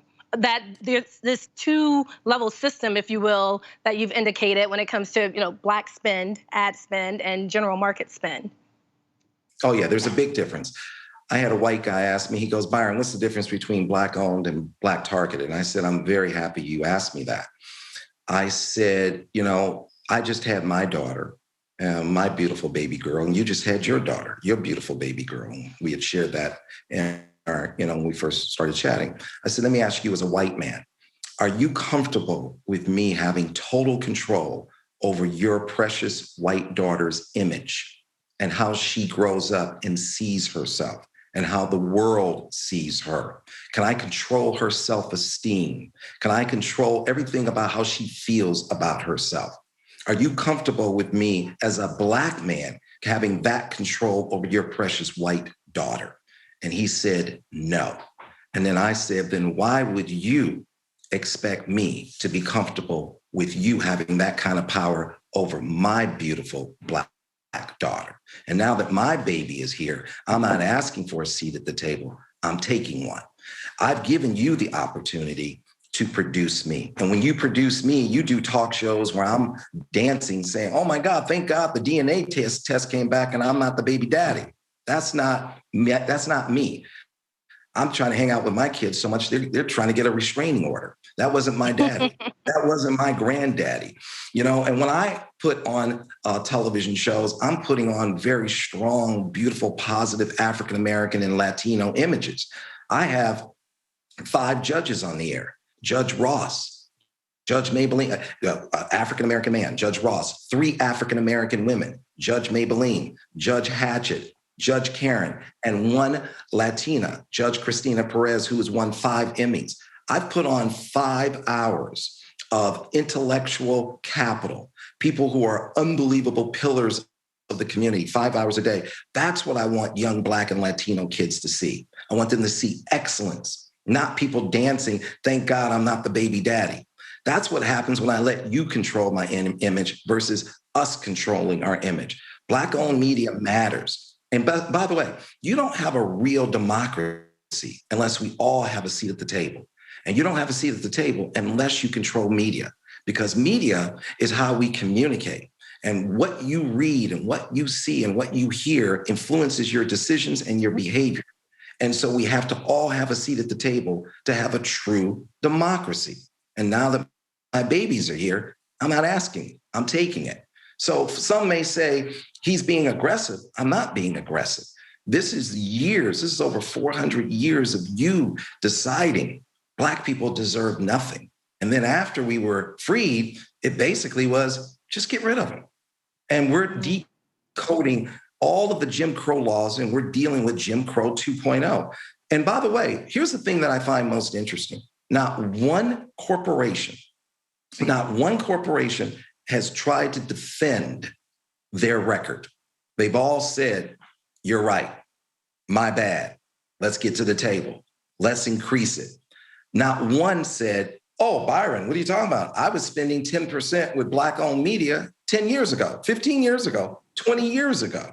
And when I say to white corporate America, that's very white of you to conveniently forget about us. And so these lawsuits are helping you remember us. And I'm going to sue everybody in corporate America that thinks it's okay not to do business with Black America. And eventually, everybody will stop that economic genocide. But Byron, some of the criticism has been, the lawsuits and the settlements you had with Comcast and with Charter put the Civil Rights Act of 1866 in jeopardy. How do you respond to that criticism? Listen, at the end of the day, the Civil Rights Act of 1866, the Supreme Court, what they ruled on is what level of proof do you have to bring? So unfortunately, it was the very first time that the United States Attorney General walked into the Supreme Court, because I had to go all the way to the Supreme Court to defend it. And I've invested millions and millions of dollars of my own capital to defend it. And it was the very first time the acting Attorney General, William Barr, sent in his top lawyers into the Supreme Court to narrow civil rights, to narrow it. But that's okay. I am now working with people in the House and the Senate to overturn the decision by the Supreme Court. And I'm highly confident with this administration, I will be able to achieve a lower standard so the law is easier to use. They went and took it to the Supreme Court and they eviscerated it. I did not take it to the Supreme Court. I used the law that was there for our protection. They took it to the law. They took it to the Supreme Court to get rid of it. And I'll never forget this. I went over to the Capitol to visit some friends on Capitol Hill. And I had this old white guy come up to me. He said, "Can I speak to you for a minute?" I said, "Sure." And he took me over to the corner from my group. And he said, "I just want you to know, I saw you in the Supreme Court." And he goes, "I want you to know, ever since that law was put on the books in 1866, there have been people in this building working to get rid of that law. And what you're doing is magnificent. You're bringing attention to it because most Black people didn't even know about it. Most Black people never used it. And what you're doing, you're going to make it so that it's finally entrenched. It's there, and you are to have economic inclusion." I'm highly confident I'm going to be able to overturn the Supreme Court within 1 year. It's going to be announced. We have 2 people in the House, 2 people in the Senate. They're going to support a bill to achieve and get it written the way it needs to be written and interpreted. Because please remember this, some circuits were interpreting it one way and some circuits were interpreting it another way. Now we're going to get it interpreted so it's only one way to look at it. But at the end of the day, I didn't take it to the Supreme Court. They took it. Okay, well, please keep Bloomberg, let's stay close and keep us posted on that. You mentioned earlier the influence of Dr. King and Mrs. Coretta Scott King on your life and icons in the civil rights movement. Do you feel you're being supported by current civil rights leaders in your efforts? I don't look to them for support. I really don't. Because quite frankly, I think a lot of them are co-opted. People make small donations to them and they don't call them out. They don't hold them accountable because they're getting $50,000, chicken dinners and plates. I don't look to them. My position is I will take care of Black America how I feel we need to do it. You have to ask yourself, why aren't they filing these lawsuits? A lot of the people I've sued, they get donations from, and they get donations from them so that they don't get lawsuits. So, that was the one thing I loved about Martin Luther King. Coretta told me they beat up Martin and put him in prison 2 or 3 times a week. And she said, because they couldn't pay him off. He wasn't corrupt. And she said, the only argument I had with Martin Luther King is when he won the Nobel Peace Prize and he took the money from the Nobel Peace Prize and gave it all to the civil rights movement. And she said, I was upset with him because we had 4 kids and someone had blown up our house, the front porch, and we had a big hole in our roof and it was raining in our living room. And he didn't hold back enough money to fix the hole in the roof. Okay, I'm going direct to the people who aren't doing business with us. And I'm not accepting bribes and payoffs. You either do business with Black America or you don't. And, listen, here's what I would say to McDonald's. Get to the table, Chris. Talk to me. Aretha Franklin, show respect. Have a conversation. Let me hear it in your voice. Let me see it in your eyes. You're sincere. It's long-term. No shenanigans. See, what they try and do is they say, and this is important for you to know, they try and, when I say Black, they say minority. When I say Black, they say multicultural. And the reason they say minority is because minority is defined as white women. So they will show your beautiful Black face, and then they will send all the money to white women. So I'm not going to allow us to be filtered down because I say, look, white America, you have no problem saying the word Black when you're talking about a suspect. But when it's time to talk about money, you can't say the word Black. You start saying multicultural, diverse, minority. No, say Black. It's Black, Black, Black, and more Black. It's time to do business with Black America the way Black America does business with you. It's a simple concept. That's how we're going to achieve one America. And that's what's in the best interest of all Americans. We have to bring balance to the system. Oh, well, oh my gosh, this has just been a fantastic discussion.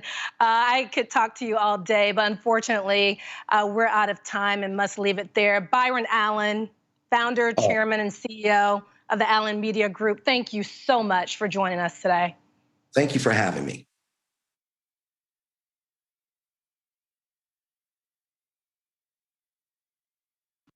Hi, I'm James Charmy, a journalist with Bloomberg News and Businessweek magazine.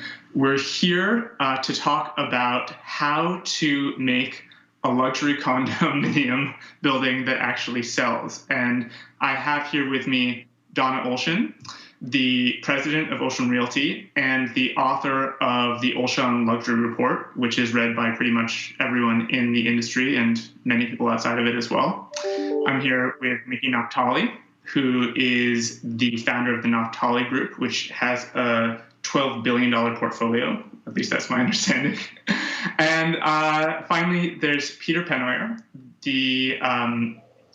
a firm with offices in, Peter Pennoyer is the partner of Pennoyer Architects, which has offices in New York and Miami, and which has done projects large and small, but usually grand, around the globe. And so I actually would love to start it off with Donna to give an overview of the kind of high-end real estate market, and particularly the condominium market in New York City over the last few years, because that will hopefully contextualize things for what goes forward.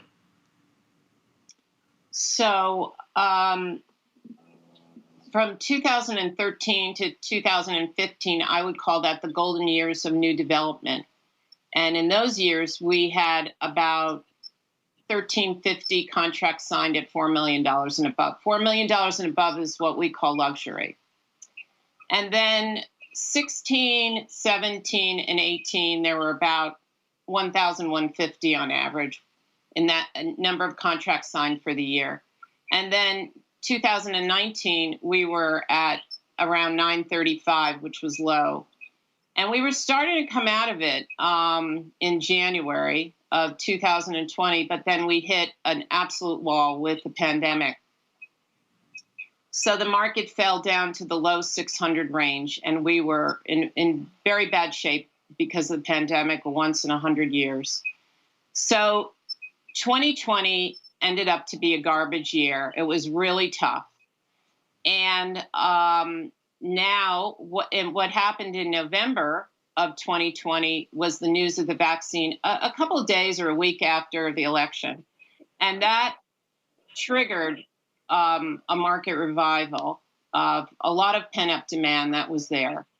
And since November, we've been on a trajectory. And leading the way was this particular boutique building called the Benson at 1045 Madison, which was very unique. It came out, there might have been one sale in the summer of 20, but basically it came out at the end of September 20, and it had a wonderful arc and rise and sold really, really well. And it led the market, and I think it's only 13 or 14 units, but it certainly hit the top of my report at least 4 times as the #1 sale of the week from November. So that's the long and the short of it. And now I turn it back to you. Well, and so for context, the Benson was designed by Peter and built by Mickey. But before we kind of speak about that, I'd also like to, Donna, just briefly speak about what wasn't selling, as well as what was. Were there, you've just described a sort of you in terms of sales. What is sort of left in the trough, and what do you? Well, let's hear about that. There's a lot of supply. There's probably at least a 5 to 6 year supply of condominiums north of $4 million. There's a lot of pressure on other developers to clear their inventory. Co-ops also have been dragging. Condos normally outsell co-ops 3-to-1. Now it's close to 4-to-1. So what's not selling is things that are overpriced. Everything is price sensitive. If you price it right, it will go. But if you're a developer and you gave rosy projections and you're hanging on to your inventory and you're hoping by switching marketing teams or whatever you're doing that that's going to work, it probably won't. It comes down to pricing things correctly from the outset. And if you don't price it correctly, you've got to change your course and you've got to get the price down. But of course, there are many developers who are hamstrung by banks or mezzanine financing, and they just, they can't get their prices down. It's a fascinating phenomenon because there's still, I think, a perception of such a huge boom, at least when you look around the city and you see all of these skyscrapers going up, you see all of these cranes, and yet there's this kind of subtext of not a total, but a real diminishment of demand. And so I think this is a good moment to turn to you, Mickey, and talk about what the kind of phenomena that Donna has just described, what that's actually meant for you, and what that has kind of meant for your business and the way you think about building buildings. Right. So, look, we started to work on the project on 1045 Madison Avenue, which is the Benson, a couple of years ago. So we obviously were very excited to collaborate with Peter and his team, and we put together a fantastic team to design this, frankly, once in a lifetime location. There are certain type of buyers that the only place that they will buy in New York City is anywhere between Park Avenue to Fifth Avenue, and anywhere between, I would say, the mid-60s to high 80s. And when you look at this very small geographic area, very, very small, there is nothing new. There is nothing new. There is definitely not in a condominium structure. There is nothing new. There are some fantastic, beautiful older buildings. The majority of them are co-op buildings, but most of them, they have no amenities. They have relatively small windows. The mechanical systems are old. You can hire a fantastic architect like Peter and do an unbelievable renovation, but you can't really renovate the building. You can renovate your own apartment. You can combine apartments, but you can't really renovate the elevators. You can't renovate the lobby because that's obviously part of the rest of the space that belong to the other residents in the building. So when we put together the team, we, and selecting Peter with his fantastic aesthetic and understanding of the Upper East Side, we wanted to design a building that will sustain basically almost every type of market, and not to build a building that will be maybe relevant for a year or 2 years, and 10 years after that look like, okay, just it's an old building, or maybe it's a building that is very, very nice for a certain period of time, but not going to last a very, very long time. And I think it proved itself because when we were building the superstructure, remember, we were at the beginning of last year. COVID hit all of us very, very difficult. And we were planning to open the sales office last April 2020.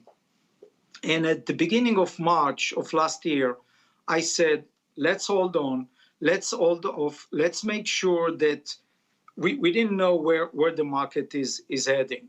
And then while we were building the project, we started to get, and the superstructure was coming up, we started to get more and more inquiries about the building. People, different buyers and different brokers wanted to get information about the building. So at that point of time, which Donna said, she reminded all of us how terrible last year was. But remember, in addition to all of that, we had the election. And think about September of last year. Everything was about COVID and the election. Completely, the media, the coverage was only about that, only about COVID, the election, and how terrible the New York City market, the residential market was. And at that exact time, we decided to open the sales office. So late September of last year, we opened the sales office, and very quickly, we started to get a very, very good response. Now, going back to what Donna said, she's 100% right. We always, at the Benson and any other project that we do, we want to make sure that when we go to market, we price the project right. That's very, very important. We are not making up numbers like, okay, we're going to charge $6,000 a foot, $7,000 a foot. Why? Because that's what we think.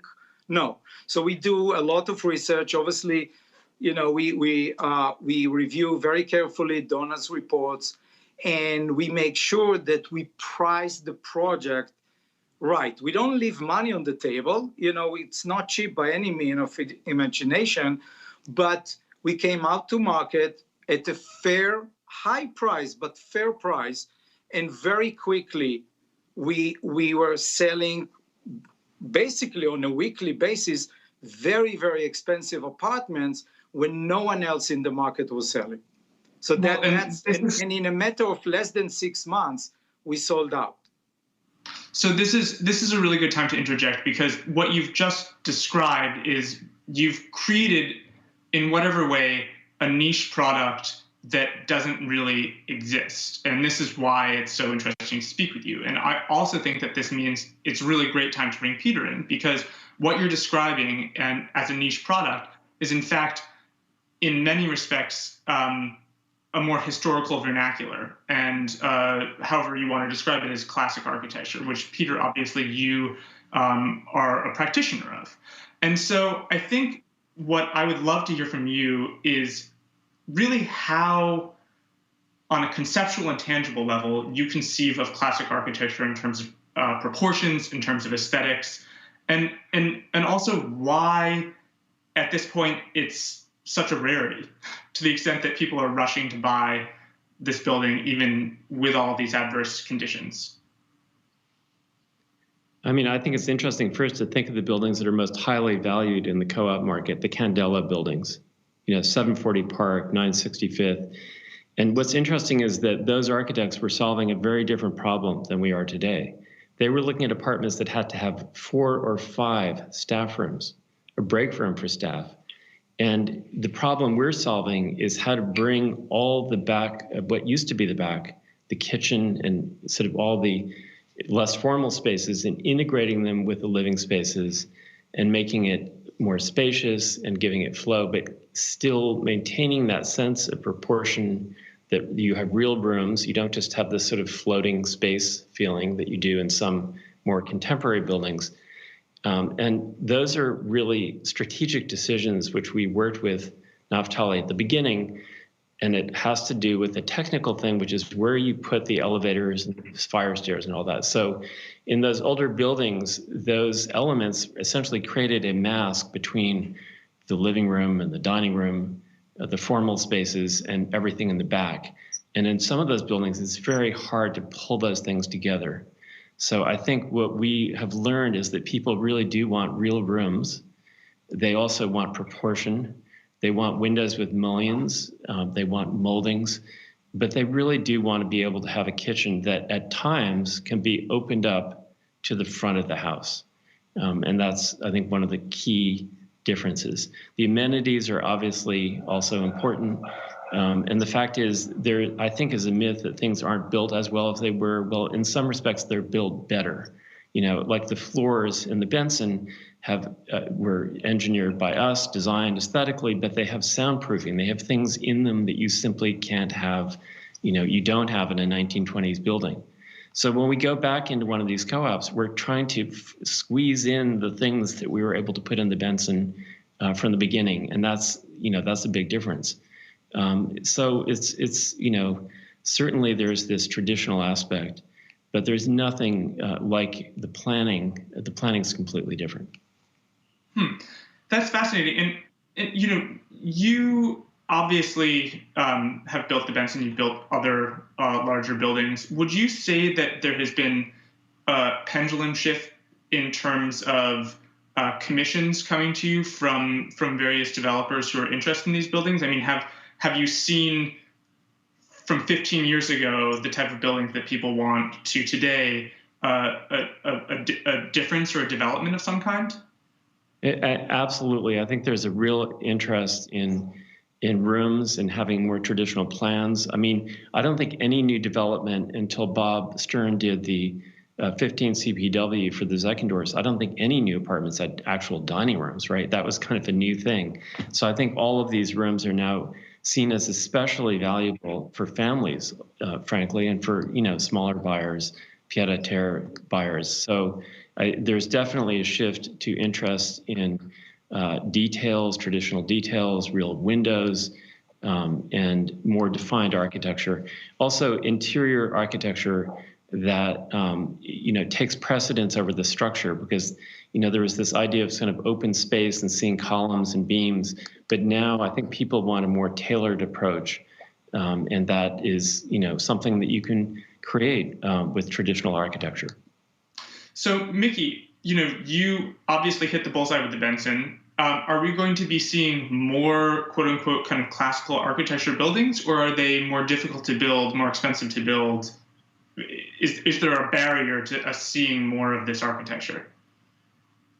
No, so it really depends. I mean, we all speak about New York or Manhattan as like one neighborhood, but it's really not. It's so neighborhood specific. The type of building that we design and built on Madison Avenue and the Benson, and we have a second project that is coming on 1165 Madison. Is a different product and different type of buyers than in downtown Manhattan, in Lower East Side or Tribeca or Chelsea.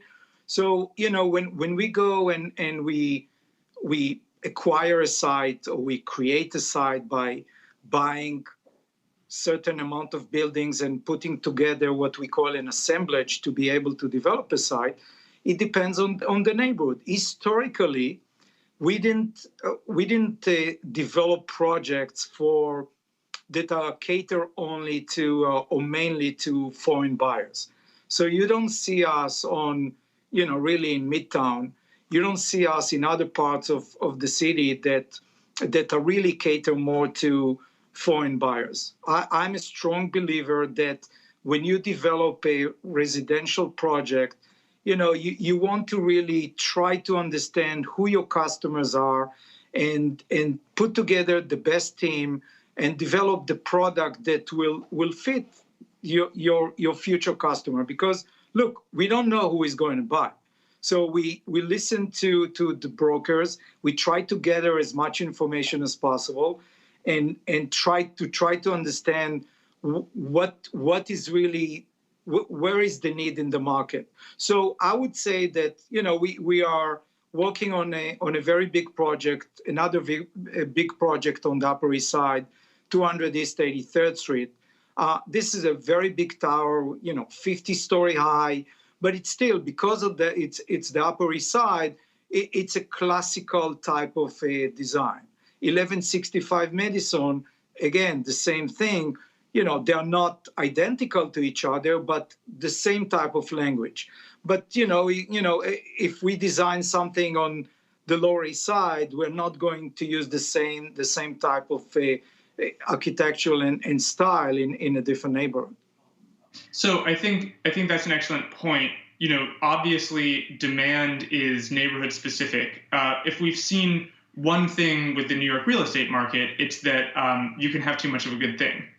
And so, Donna, my question to you is whether or not you think that the success of the Benson and a few other projects are replicable, or if you think that there's going to be a certain saturation. Because, of course, if you're aiming a condominium project at a domestic or New York City specific market that's buying 13 million plus apartments, $13 million plus apartments, there's a finite number of those people. And so the question is, from where you're looking at from a market perspective, if there's going to be a saturation soon, or if this is potentially in some way a recipe for success going forward. You know, the recipe really is, of course, a terrific, you start with a great location, and then you've got to put the right design, as Mickey said, and it's got to be appropriate to the area, appropriate to the demographic and then you absolutely have to price it right. It just doesn't matter if you have built the best product in the world. If you don't price it right, you're out of the box. You know, you can't connect with the people. So it's a bunch of factors. But I do think that with the Benson, he absolutely hit it right. Now, will people try to duplicate it? They'll definitely study it. But they also have to study the fact that what they did is they priced this around averaging a blended average of like $370, a little more than $3,700 to $3,800 a foot. So it just didn't hit that $4,000 a square foot thing that where you might hit the wall and not be able to convert. And other people just aren't converting. Their pricing is too high. But they did do a lot of, I mean, Peter did a lot of beautiful things with the architecture. They captured the light. They had the high ceilings. They didn't have soffits. They did, I mean, just as he described, these little things like insulating the floor. Those are things that people appreciate. And by the way, the buyer out there the condo market is benefiting because because people are tired of the co-op market. Right. They don't want to have that difficult entrance and exit. They want something renovated. And if it's renovated well and it's priced right and the location's great, you're going to win. But you got to get it all right.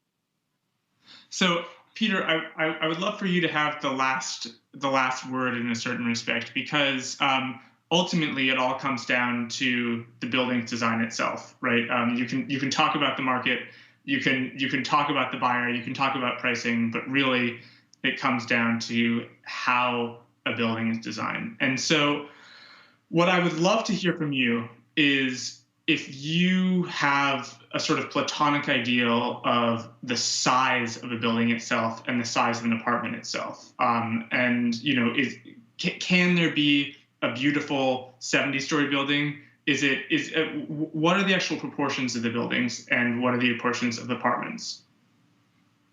You know, in terms of the size of the building, I think there are two parts of it. One is how it treats the street and the cityscape at the scale of, you know, our experience as pedestrians, and the other is how it treats the skyline.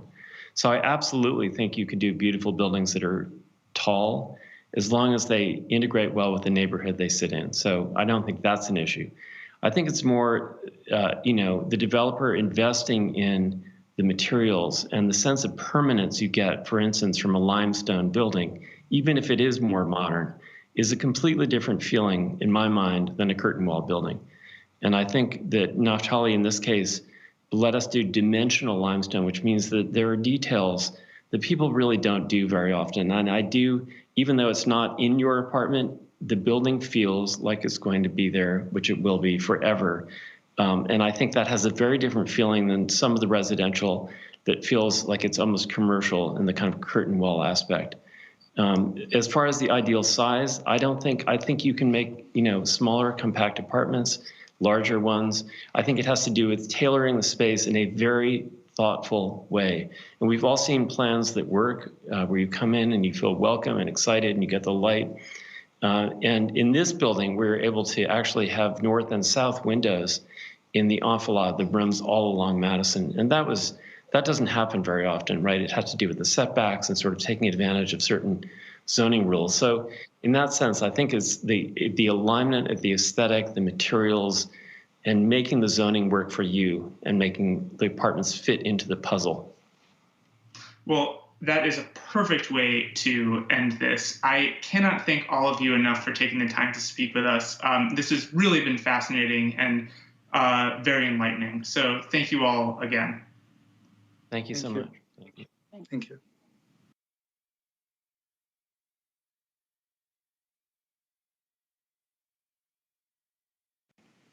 So I'm here with John Varvatos and Nick Jonas, and we're going to talk about their new tequila. But before we get going, guys, first of all, welcome. So good to have you here at our Bloomberg Live event, the Business Week.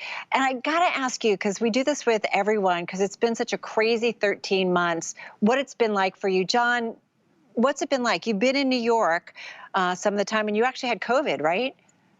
Yes, I had COVID actually before everything shut down last March. And I went up to my lake house a couple hours north of the city when I had it, thinking I'd be back in the next 10 days or so. And I was there for, I guess, about 6 months, 5 or 6 months. But I came back in September, and I've been back in the city since September. And but when I look back on it, I think that, you know, if you can find any silver lining in it, it was the quality of life that I had with my family during that period. I really had the most meals that I've had together, you know, the most together time without all the craziness in our lives. And it was a special moment. It also made you reflect a little bit on what's really important in life as well. Yeah, I feel the same. How about for you, Nick? What was the past 12, 13 months like? It's been quite strange, to say the least. But, you know, I'm grateful that family and loved ones have all been okay. And you know, the silver lining for my wife and I is that we've had time together that we may not have had life not shut down the way it did. But there's an enormous crisis going on in India right now, and so crazy. You know, we're sending our thoughts and prayers, and she's making a lot of great efforts and doing a lot of good there to get the people the help they need, and obviously having now grown to love India as much as I have, my heart is breaking for what's going on there. But yeah, you know, it's been wild. Yeah, to say the least. And you're right. We are far from being over the crisis as a world.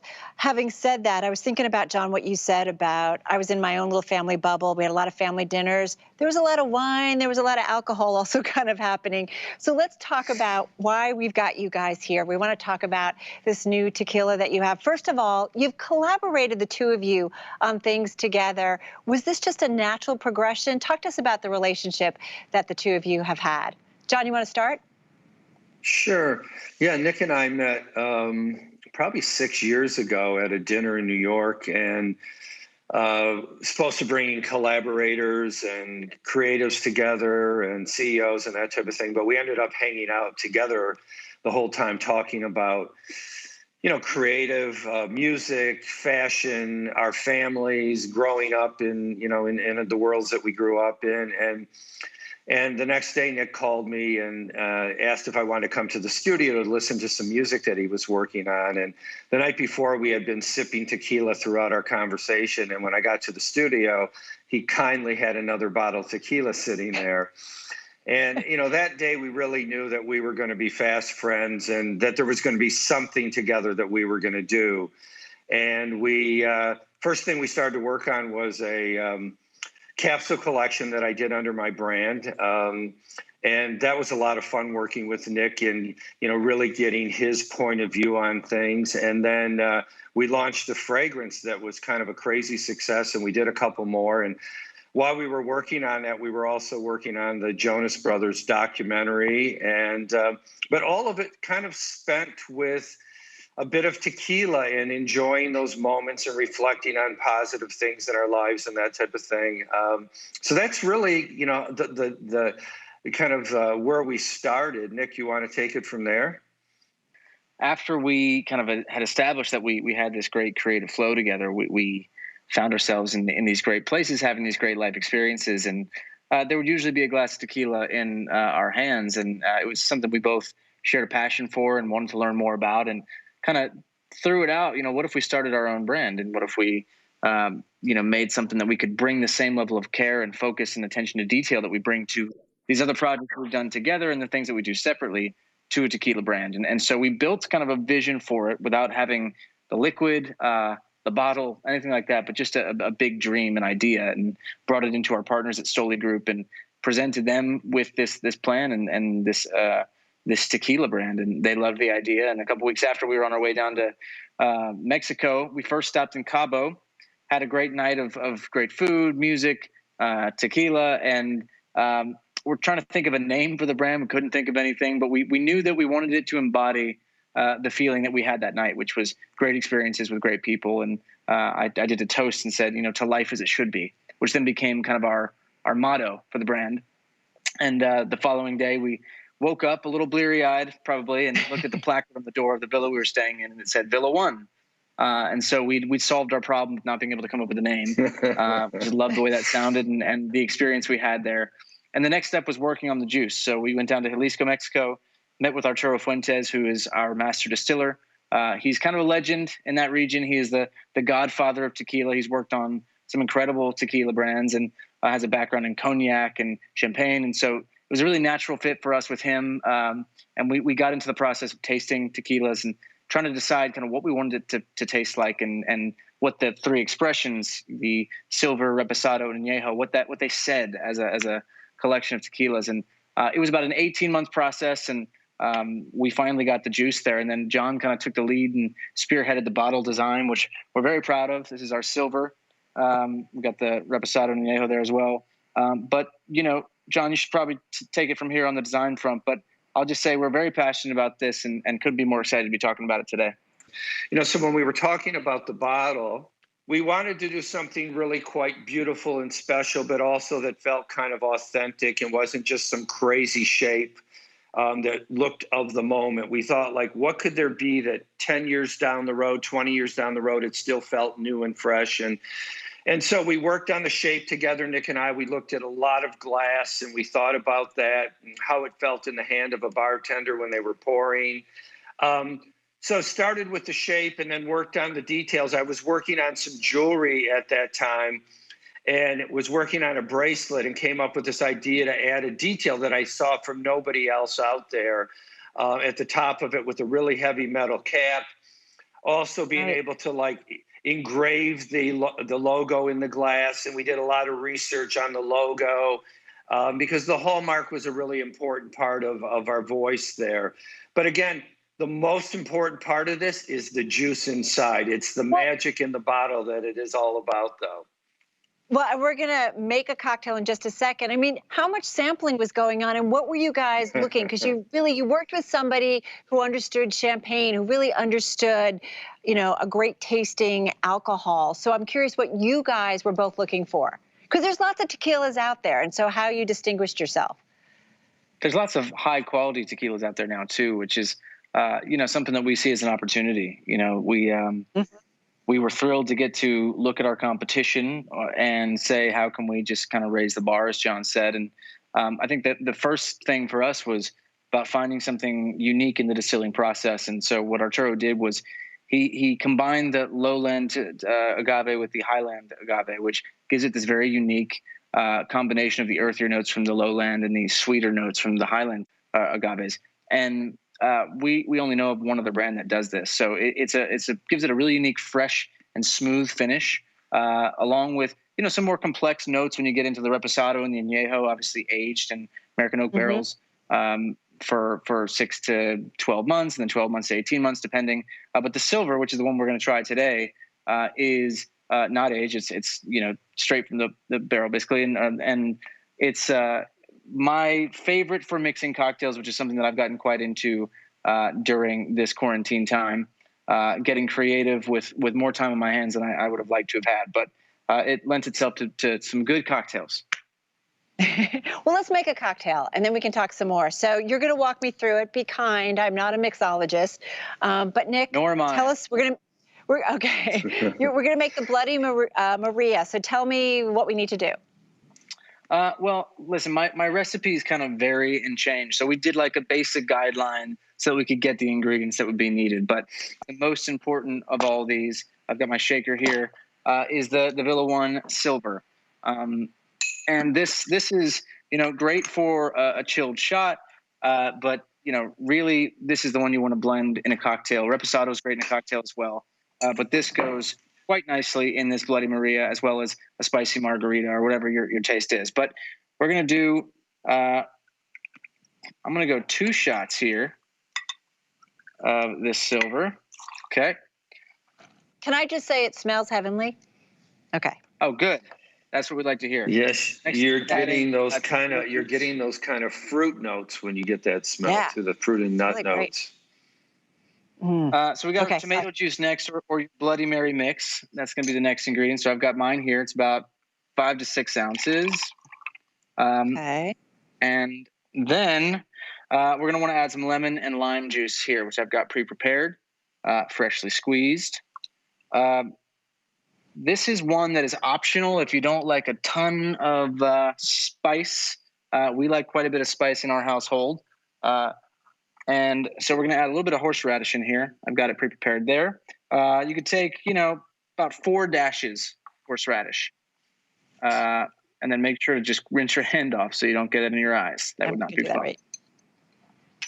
I made the mistake the other day of making a spicy margarita for my wife and cutting up the chilies and then touching my eyes, and it was not a fun adventure to go on. I bet. The next step is our Worcestershire sauce. Worcestershire. I do about 4 to 5 dashes. Again, up to you, however much you like. It's totally your choice, but that seems to be about the right sort of number. Next, I do a combination of 2 hot sauces. First one, we got Tabasco. Sometimes I'll use Cholula or Frank's hot sauce. Today I'm going to use Tabasco and Tapatio. So we go about, 6 shakes to get it out there, or, however much again you prefer. I'm a little nervous, Nick. I'm a little nervous now. You can do it. I believe in you. All right. Just to add to that spice, but a little bit of a different kind of vinegary-based spice. We've got Tapatio. So again, use your discretion, but I like to go about 5, 6 shakes there. We're going to go 1 pinch of celery salt here. Drop that in there. I do a little bit of pepper as well. The rest we'll just put on the floor. And then a little bit of, this is a secret. This is for those that know, but I do a little bit of pickle juice as well, just to add to that fun, delicious, vinegary thing there. Okay, so now the most important part, we got to shake this up and make sure our spices is all sort of evened out there, not too overwhelming. Okay, ready? Shake it. Okay. Is that how you do it? You got it. Such a girl. That's good. Okay. Next step is just going to be taking your glass that's already full of ice. You can do a rock salt rim if you like. A little garnish. I'm doing just a simple lime. Obviously, you can do a stick of celery as well. It's always good. I'm going to pop this top off the shaker here. Hold it down so it doesn't pop off on you and go everywhere.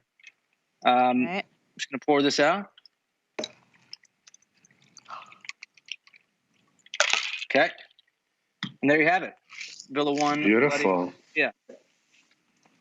Cheers. Shall we take a sip? Cheers. Yes. That is yummy. That is yummy. We're doing this how-to issue for Business Week, Bloomberg Business Week.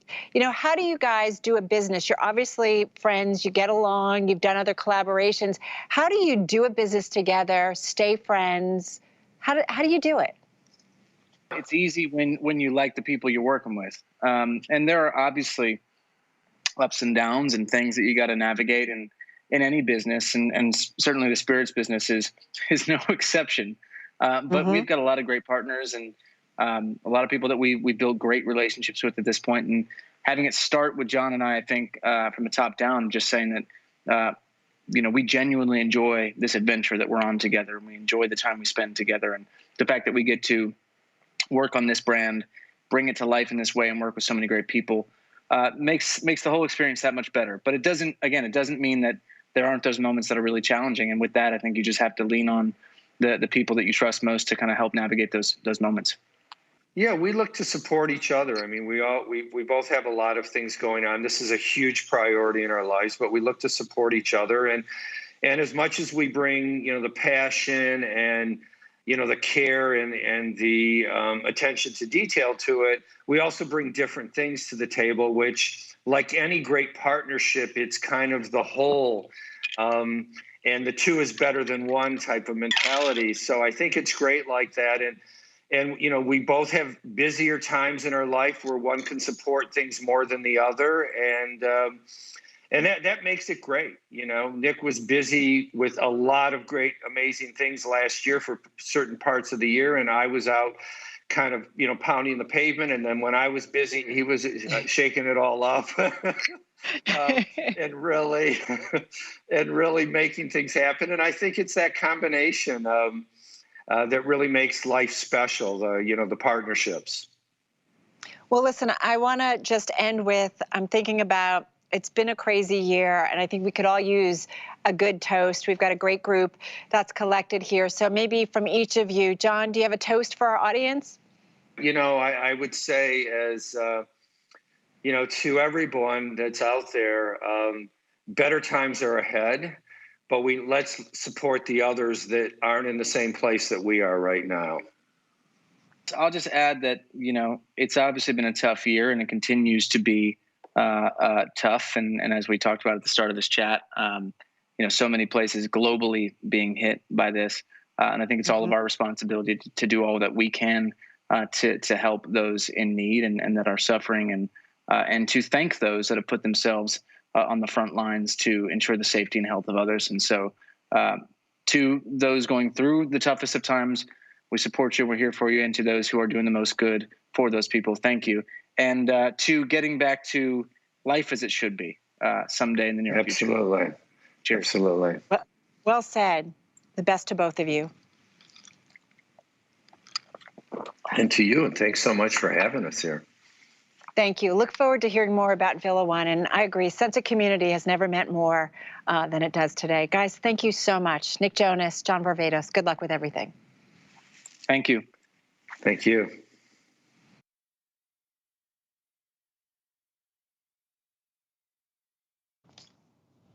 Hi, everybody. Carol Massar here with Joel Weber. Life as it should be. I feel like that's been a real big theme this week. Yeah, well, especially the ends, today, Pursuits Day. So got to hear from a ton of great guests, from Emily Weiss, the CEO of Glossier, Carlos Brito at ABInBev, Deepak Chopra, which was great, got some meditation, and Byron Allen, that was another highlight of mine. Yeah, I have to say, I feel like it was kind of a medicinal tone of, whether it's wellness, meditation, a little makeup, a little skincare. There's a lot of good stuff. What was there. your favorite part of today? Well, I have to say it was fun with making a drink with Nick and John. But I also say Glossier was really interesting, and that they are using the Apple model in terms of getting makeup out, the experiential thing. What about for you? I enjoyed the meditation. I took a second. Did you do it? Of course, absolutely. That was a great way to do a Friday. So. Will you stop multitasking? I did. Well, I tried. And, it's an addiction, as he said. And I have a 5-year-old, so I know what it's like to have a phone and a 5-year-old at the same time. And I'll put the phone down for the weekend, at least. Right. Good to have kind of a still moment. So let's talk about also the week. Yeah. So, 5 days of great stuff. Like, can you attempt to figure out what your favorite moment of the week was? I'm going to say, and everybody here knows it, the team knows it, the social world knows it, it was really fun making cocktails with Sam Heughan. The Outlander series, anybody who's, I know, anybody who knows it, it's like just taken over the world. He's this incredible actor, but he's also into wellness. He's also a humanitarian, so it was fun to kind of get some time with him. I think my favorite moment from the week was you becoming just a cocktail expert. There was more than one moment here. I'm sure you don't, but you did a great job for not being a professional mixologist. Was there another favorite moment? We lost the cover the edit team lost the cover contest to the art team. You have a really good art team. I will tell you that it is not the first time that that's ever happened. They do great work week in, week out. So, favorite moment was the cover contest with the art team. And can I just say, that was such cool things that you guys did of taking everybody behind the scenes, and this goes on, right? Whether it's the cover or stories or editing, there's this back and forth. It's a team effort every week, and we're doing it. Now we're back in the office. Some of us are back in the office, but we've been doing it remote for the year, and we've all been in each other's bedrooms, living rooms, et cetera, doing all of this. Right. So yeah, I think that there's a bond, and the creative process is a fun one, and it requires just a certain level of intimacy with your colleagues. And this has been a heck of a year, and we've got more to come. Yes, we do. But we also have to talk about, I've got to say, I've also heard like Joel's dog on air occasionally throughout the year as we were working. What's great about Business Week is you are a magazine, you are online, you are out in the social world. And we had a lot of social activity this week. Yeah, so we think about this as like we're part of this global newsroom. That's happening in real time all the time. How can we complement and amplify that and bring some other stuff to the table with great narrative sometimes, great storytelling? And that's the magic. It never ends. No, we do it all the time. Well, and there were some tweets this week, folks. First of all, thank you, everybody, for engaging with us and interacting with us on social media platforms. Kathy Wood, we were really lucky, fortuitous, in terms of Bitcoin was falling apart, and she was one of our guests. Yep. And a tweet that she put out just kind of went bonkers. Yep. And Bitcoin was down 30% for the day, ended up 30% for the day. Right. Same day, Brian Brooks from Binance joined us. He also had a pretty memorable tweet. So it was. This is the magic. We get to do this live, have great stuff happening on social, and we're working on tons of issues for weeks to come yet. Yeah, exactly. And also the cocktails with Sam Hugh, and I will say that was also kind of viral. Did you want to mention that again? Yeah. So sorry. Did we mention that was a highlight for the week? We'll never live this down. Never live this down. Listen, everybody, thank you so much for joining us on day 5 and really throughout the week of Bloomberg Business Week. We hope you enjoyed it. And thanks to all of our speakers and, of course, to our sponsors, our solution sponsor, Deloitte, our presenting sponsor, InterSystems, and our supporting sponsor, Indiana Economic Development Corporation, for making this virtual event possible. And if you'd like more information, we've said this before, but definitely check it out. If you want to know more from our sponsors, please visit the resources tab on your screen. Shout out also to the staff of Bloomberg Businessweek who made the magic this week with our how-to issue. They do it every week. Also want to thank our friends at Bloomberg Live for making this week possible, and everywhere else at Bloomberg. Thank you. Thank you for including me, too. This is just an incredible brand here at Bloomberg. And you can find all of the content from this week's event and the issue at businessweek.com, so be sure to check it out. Thanks again. And now off to our next issue. It just keeps happening. Yep.